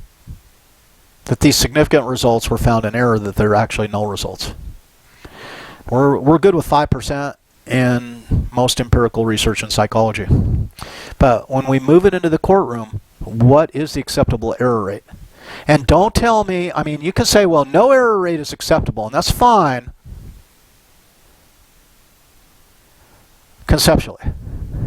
But let's face it, every system produces errors.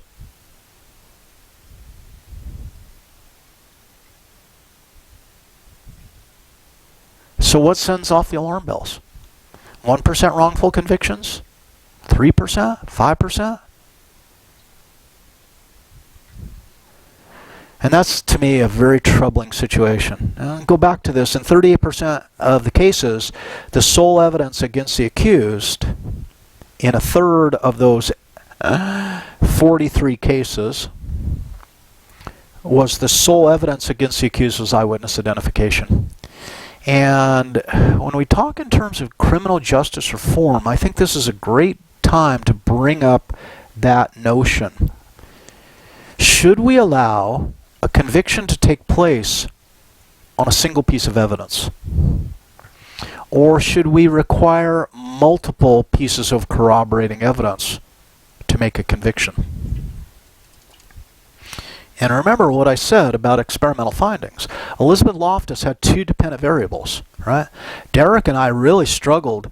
We always tried to have 3 consistent dependent variables to assure ourselves that our findings were accurate.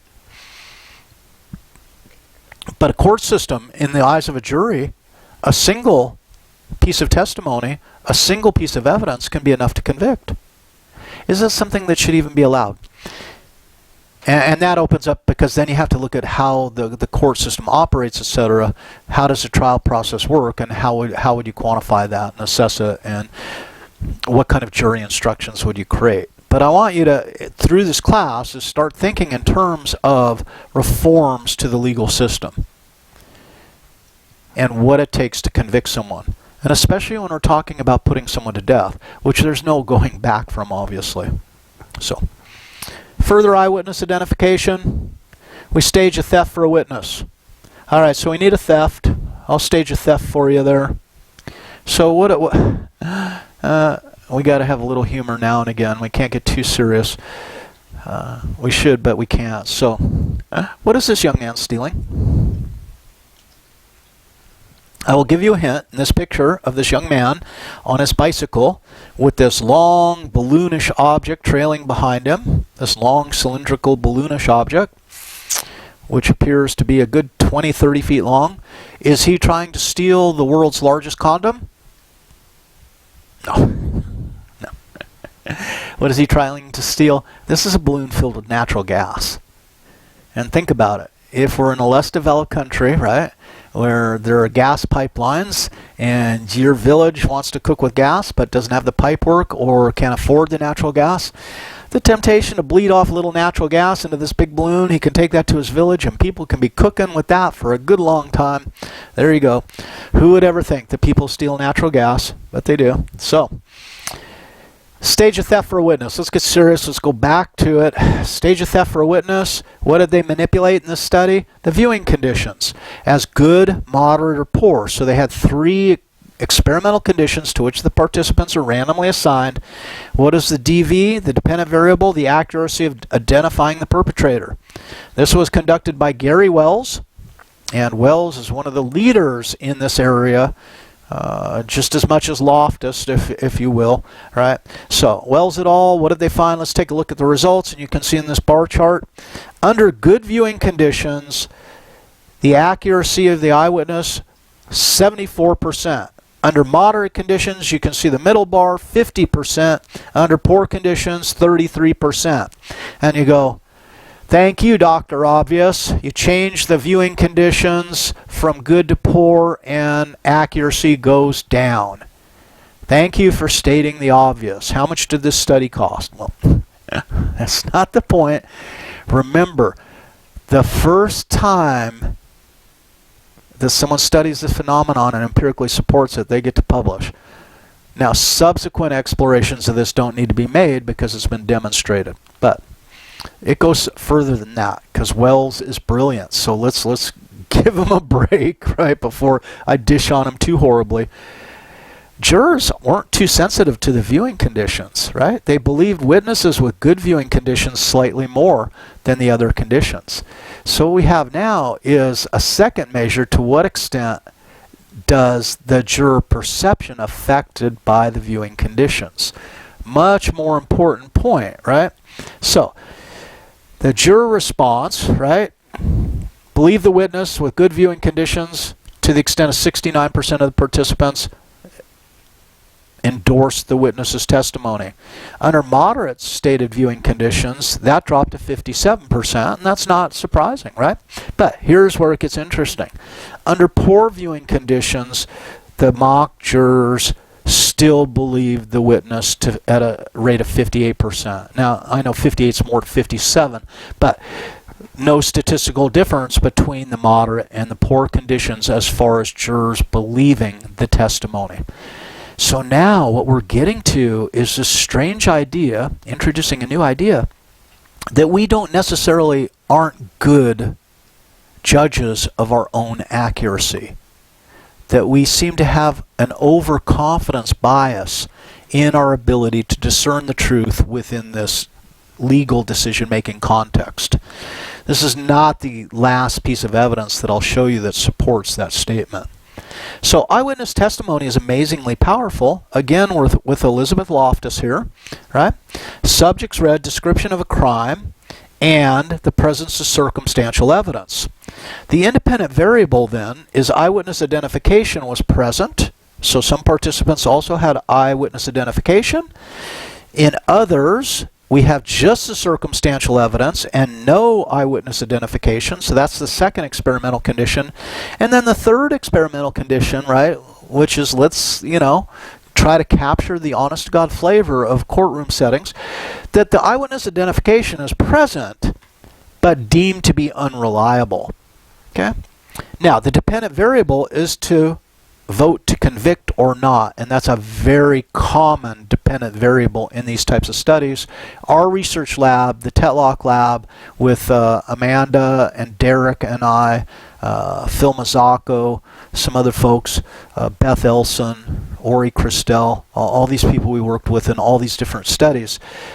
This was one of our primary variables when we presented crime scenarios to look at how people process information. Let's look at the Loftus results, 1974 results. If circumstantial evidence is present only about 18% of the participants voted to convict. So you can see that in this table, right, in this chart. Reliable testimony, 72% voted to convict, right? But when we see unreliable testimony coupled with circumstantial evidence, 68% voted to convict. So it's as if, isn't this strange? That people acknowledge that this is unreliable, but I'm going to use it anyway. And one of the things that we did in the laboratory is manipulate people's desire to use bad evidence or not, right? So we were definitely a motivational flavor in our laboratory. So let's move on. Let's talk about picking out the suspect. You know what this is. This is a picture of a lineup, and we have 5 people who remotely resemble each other, and we're going to bring in a witness, and we're going to say, hey, can you demonstrate, can you point out the man that attacked you, right? And there's 5 people standing there together. Let's talk about lineups. So, lineup, presenting the suspect to the witness. There's 2 types, at least 2 categories. There's simultaneous presentation, and that was the picture we just saw. This is what you might see on the television show Law and Order or subsequent shows. They're live lineups. It could be done with pictures, but what we do is we lay all the pictures out. That is the suspect and 5 foils. Foils are the ones that are not the suspects. I like doing a multiple choice test. You got the answer, and then you got 4 other answers that ain't the answer, right? It's just with the pictures or with the people standing in the lineup. So, suspects presented in groups with foils. Now, sequential presentation is a little different. Sequential presentation is when we call people in one at a time, right? And God forbid you're in this type of lineup depicted by the cartoon where you have to stand there alone. That's him, officer. But note, this is often done on site. That is, they'll bring the suspect by in the police car. In the back of the police car, they bring the suspect by.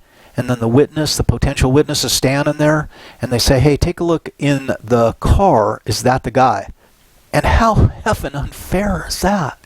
Because we got this guy in the back of a police car. That's where the bad guys sit. And now I ask the eyewitness, I say, is that the guy sitting in the back of the police car that we've caught? That wouldn't create any bias, would it? Yeah, it creates an insane level of bias. So, sequential presentation, suspects presented one at a time. And the way this works is someone will walk in, they say, number 1. And you walk in, they say, stop, and you stop in the center. You know, and then they say, turn forward, you know, turn right. So they get the front, they get the profiles. Okay, exit. And now that number 1's gone, they bring in number 2. They do it one at a time, sequential presentation. What do you think leads to fewer misidentifications? Well, as Gary Wells, or in this case it's Cutler and Penrod, who've done this study, false positives in simultaneous, 39%. Holy shit, that's a lot of false positives. And think about it. If this leads to conviction, and it's the only piece of evidence, what we have is 40% would have been wrongly convicted in this regard. That's horrible, right? Now, what happens when we change the system to using a sequential procedure? We see that error rate, false positives. False positive is saying he is it when he isn't, right? Just like a pregnancy test. The pregnancy test says you're pregnant and you're not. That's a false positive, right? Sequential, 19%. It cuts the false positives in half. So right off the bat, we got to ask, if there's law enforcement using simultaneous rather than sequential, why the hell? Because this is not just the results of one study.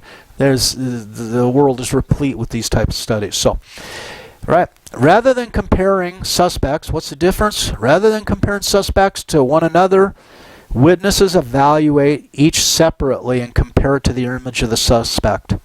So, think about it. It renders an absolute judgment rather than a relative judgment. If you do simultaneous presentation, my mind naturally wants to go to the idea of which one looks most like the suspect. And that's why I'm processing the stimuli. When we do it one at a time, it's an absolute judgment. I'm saying, is this the person or not? And that's 2 very different judgment processes. So there's no excuse whatsoever for doing simultaneous lineups anymore. It just is not, it generates too many false positives because of the way the human mind works. And this is what psychologists do, right? We study the operation of the mind, this process of cognition, in this case, judgment within a forensic context. So Gary Wells' recommendations, what do? Limit feedback to the witnesses, provided to the witnesses. So if someone says that's him, right, say good job, that's who we thought it was. No, no, no. Because what's going to happen is sooner or later, the witness is going to testify in court.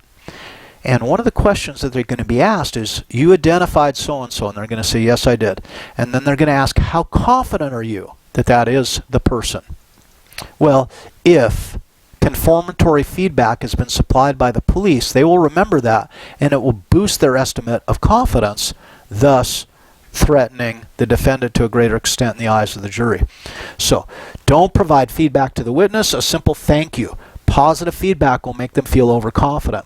You got to use double-blind sequential procedures. So if I'm conducting the lineup, if I'm the officer conducting the lineup, I don't know who the suspect is.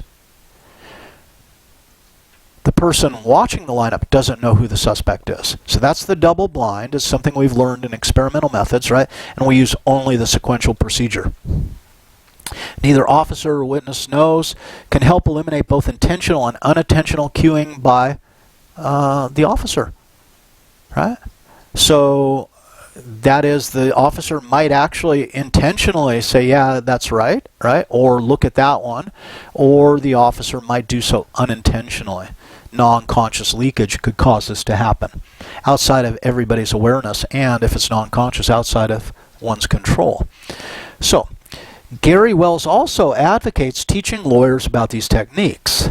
And this is going to get to the assignment towards the end of the course, towards the end of this lecture, right? We got some other things to think about, but this kind of hints at where we're going with this. How do we communicate these psychological findings within the context of the courtroom? Okay, so let's think about that. Justice Department guidelines for lineups then. Psychologists were instrumental in developing them. Go psychologists, right? Use open-ended questions. And what does that mean? Is he here? Not which one is he? Because let's suppose that we've arrested someone. We consider this person the suspect, but they're not. And then we provide 4 foils. Let me ask you this. Which one is he says that he's there? And the one that is most similar will be selected in greater probability. If we say, is the person here, then we're opening the door for the person to say, you know what, I don't think the person is there. But if we say, which one is he, it implies that the person is there, and someone will be more likely to employ the relative judgment rather than the absolute judgment. To augment these instructions, at the beginning of the lineup, we say, look, we're going to present 5 people. The suspect may be one of these 5, he may not. We don't know. Thus facilitating the use of an absolute judgment. Record witnesses' own words about certainty. Once they say, hey, it's number 3, then ask the person, how certain are they, and record verbatim their expression of certainty. Select appropriate foils. Select people that actually look like the suspect.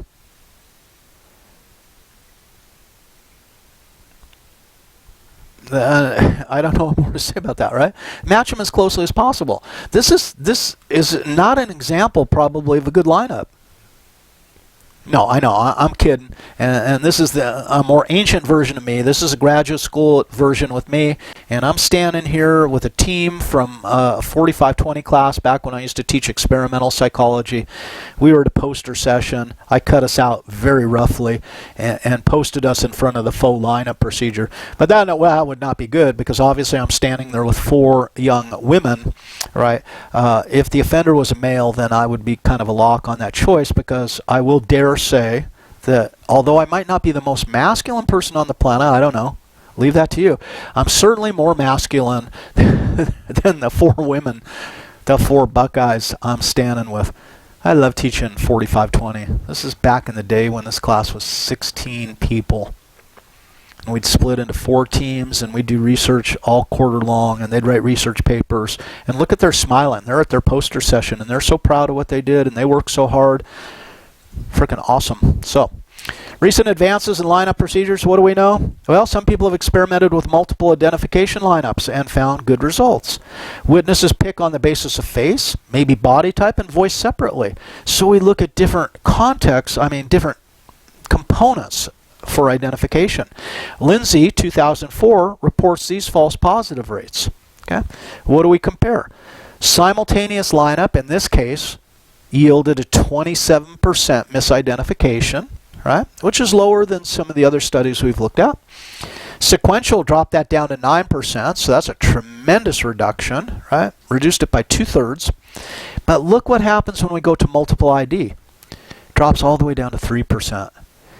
again, single piece of evidence or multiple pieces of evidence that coincide. And I'm really big on that last idea there. So let's go to homework 4, part 5, and I got this labeled as A through C. For questions 5, parts A through C, let's explore what we've learned that might be a defense attorney's basis for attack on eyewitness testimony. So the prosecutor is going to present their evidence as golden. They're going to present their eyewitness as unimpeachable, absolutely correct. People's memory for the events, according to the prosecutor, is unassailable. Memory is a perfect process, right? And the prosecutor will work to do that to get their conviction. The defense attorney, on the other hand, needs to erode certainty in the juror's mind. They need to leave room for reasonable doubt. So let's just play this as a little game here. For A, memory effects. What are 2 different memory effects we discussed in lecture that a defense attorney might use to weaken the impact of a prosecution witness on the jury's ultimate verdict?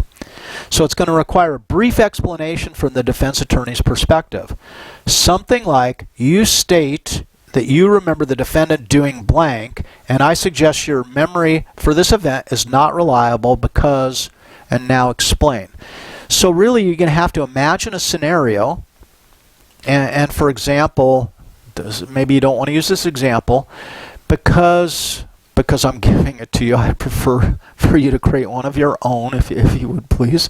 But to give you, I think your memory for the defendant vandalizing that mailbox, I suggest your memory for this event is potentially incorrect because this crime occurred 3 years ago and it's just now coming to trial.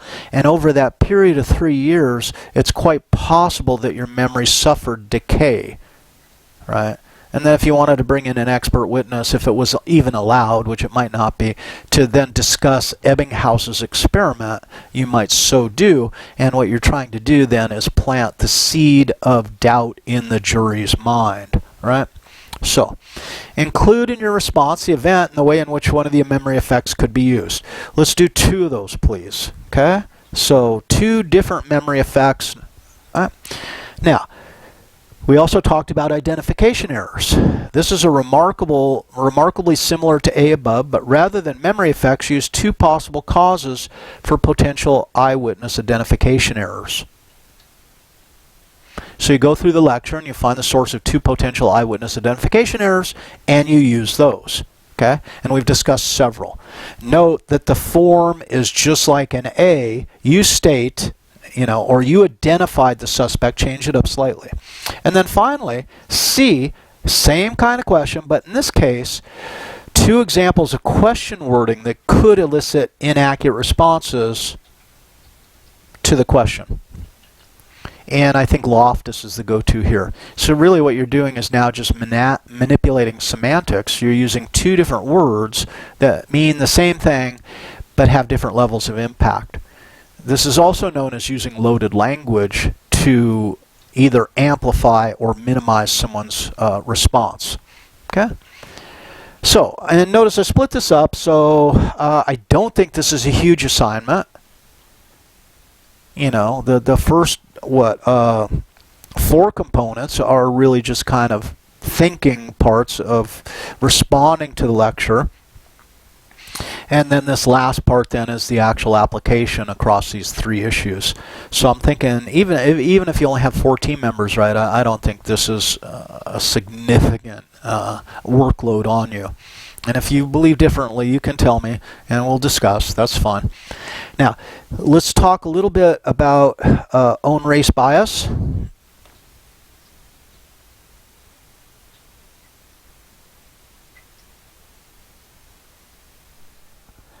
So when we talk own race bias, there's a couple general effects to talk about. We're just about to close this up, right? So in general, it's easier to process objects that are familiar to us. We have robust schemas, so it's easier to process and remember items in which our schemas are relatively rich, relatively well or well used and consistently used.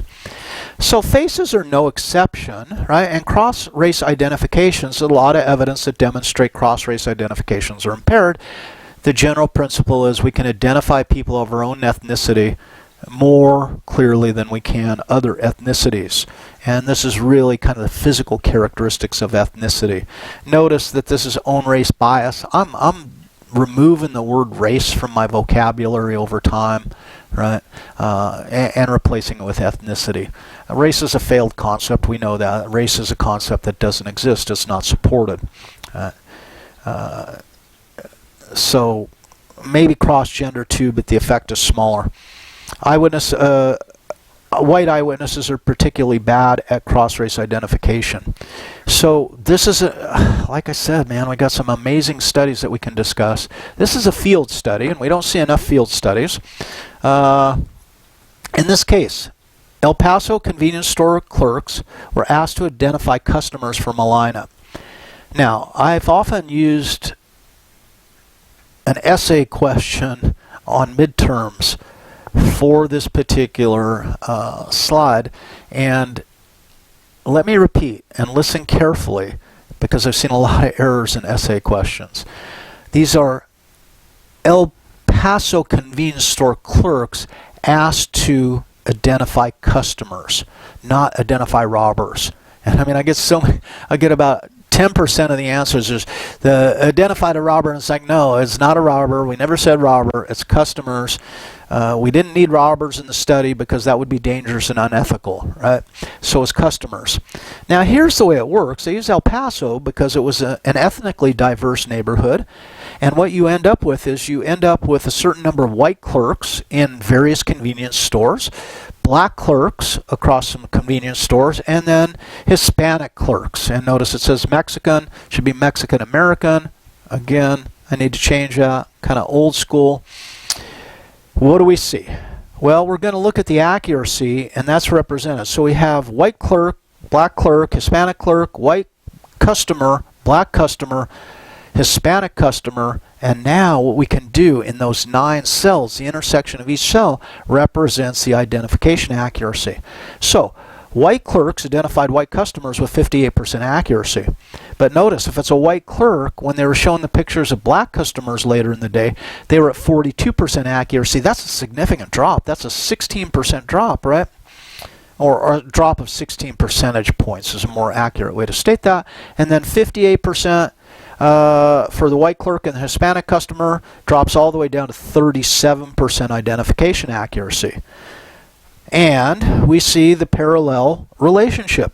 For the black clerk, highest identification accuracy was for the black customer, right? And then we see for the Hispanic clerk, highest accuracy was of the Hispanic customers. So, clear evidence that people are better at identifying people of their own ethnicity. Now, there is kind of a side issue here that you see that the whites were second, the white customers were the second best recognized by both black and Hispanic clerks. And this, I think, comes down to kind of a power differential. If whites hold the majority of the power within a community or within a country, what have you, then people of other ethnicities have to pay greater attention to white faces because white faces are typically the power holders. So they do become more accurate at those faces because it behooves them to identify what's going on with those faces to a greater extent because they're the power holders. For you sociologists, budding sociologists, you can back me up on that or not. I'm not familiar with any research that supports what I just said. And I'm going to try to, in this course, really be clear on what the empirical results demonstrate and my opinion. Okay? So let's take that last part as my opinion, but you can see where it might make a kind of sense, and if it inspires someone to maybe tackle that as a research area somewhere down the road, freaking awesome. Right? So, does emotion and facial expression matter to identification accuracy? Well, white P's participants were relatively inaccurate in identifying African American faces with neutral expressions. Accuracy improved with African American faces with angry expressions, and this was research done by Manor in 2003. And the process behind that is probably somewhat obvious, that it has a survival value to a certain extent. The bottom line, the takeaway is that people don't necessarily identify faces as well if they're not their own ethnicity. And it could be just a practice effect, if you will, right? Consider where I grew up. I grew up in the San Fernando Valley, right? Just outside, just north of Los Angeles, in the valley there. And the valley at that point in time was about, 70% white, about 10% Jewish, if you want to separate Jewish from white, and maybe 20% Hispanic.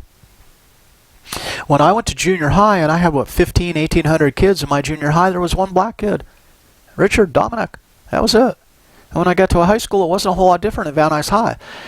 We don't encounter, if you're just within your valley environment, you don't encounter many black people. You might not have much practice then differentiating African American faces at that point. It's not that you're prejudiced, it's not necessarily that you don't want to, it's just that you don't develop much skill, right? So, and that can work across communities. So, the majority race is not as good at identifying minorities as its own race. This is hardwired in some way that we don't completely understand, but the phenomenon should be presented to the jury, says Barry Scheck, co-founder of the Innocence Project. Okay, I don't know that it's hardwired. I gave you an environmental explanation just a minute ago.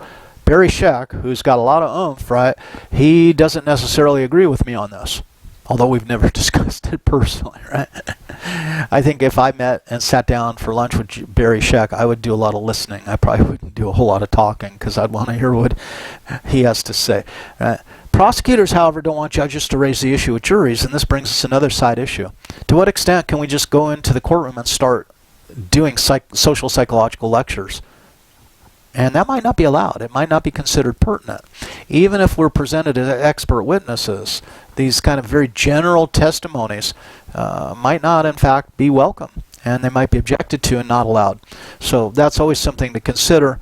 This is where we begin to leave my area of expertise. And those of you who are moving towards law school would have a better handle on this than I might. Right? So it's not an appropriate area for judges to go into, says Josh Markey, district attorney in Astoria, Oregon. But he's a district attorney. Of course he would say that, right? And he's a member of the Executive Committee on National District Attorneys. Yes, eyewitness ID across race has its issues. But is there a rampant problem to the degree we need to get judges to start telling juries this is the law? No. And maybe or maybe not. I'll leave that up to you to decide. Let's talk briefly about children as eyewitnesses. What do we know?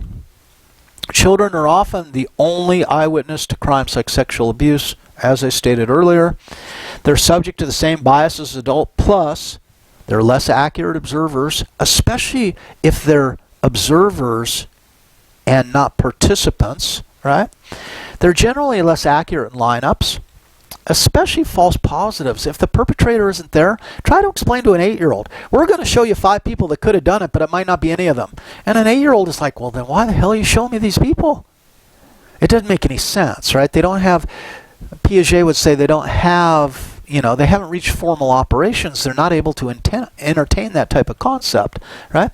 Training and task instructions don't help. The research has not, shown that it's of any success. So what can be done? And beginning with understanding the difference between variables that are embedded in the system and variables that affect estimation. System variables are under the control of the justice system and they can be changed. So how do we do a lineup procedure? This is something that's amenable to change. We can change lineup procedures and we can empirically demonstrate how the change affected accuracy, right? We can look at different questioning techniques. We can experiment with closed-end questions versus open-end questions and, again, empirically demonstrate the level of accuracy for both. So these are areas where we can focus our attention and should focus our attention.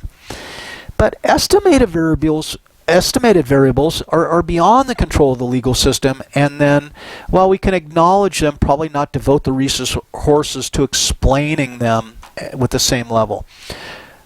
Lighting effects are going to vary at the crime scene, and there's nothing that can be done about it. And there's probably not much to say about it. The stress level of witnesses is not something that we can necessarily tap into accurately, and it's certainly not something that we can alleviate the stress. So Wells, again, Gary Wells is suggesting, hey, let's put our money where there's most bang for the buck. Let's work on the system, and let's work to continuously improve the system. And that's about it for this. So that is the end, and I hope you guys have a great day. There's so much work ahead of us to continue to increase the accuracy of what we do in the courtroom and to continuously reduce the number of wrongful convictions. And we've talked a lot about a lot of those in this class. And really what's important is creating the will to get them done. Motivating people who work in this area to take it seriously and do something about it. So that's it. Have a good day, and see you on the flip side.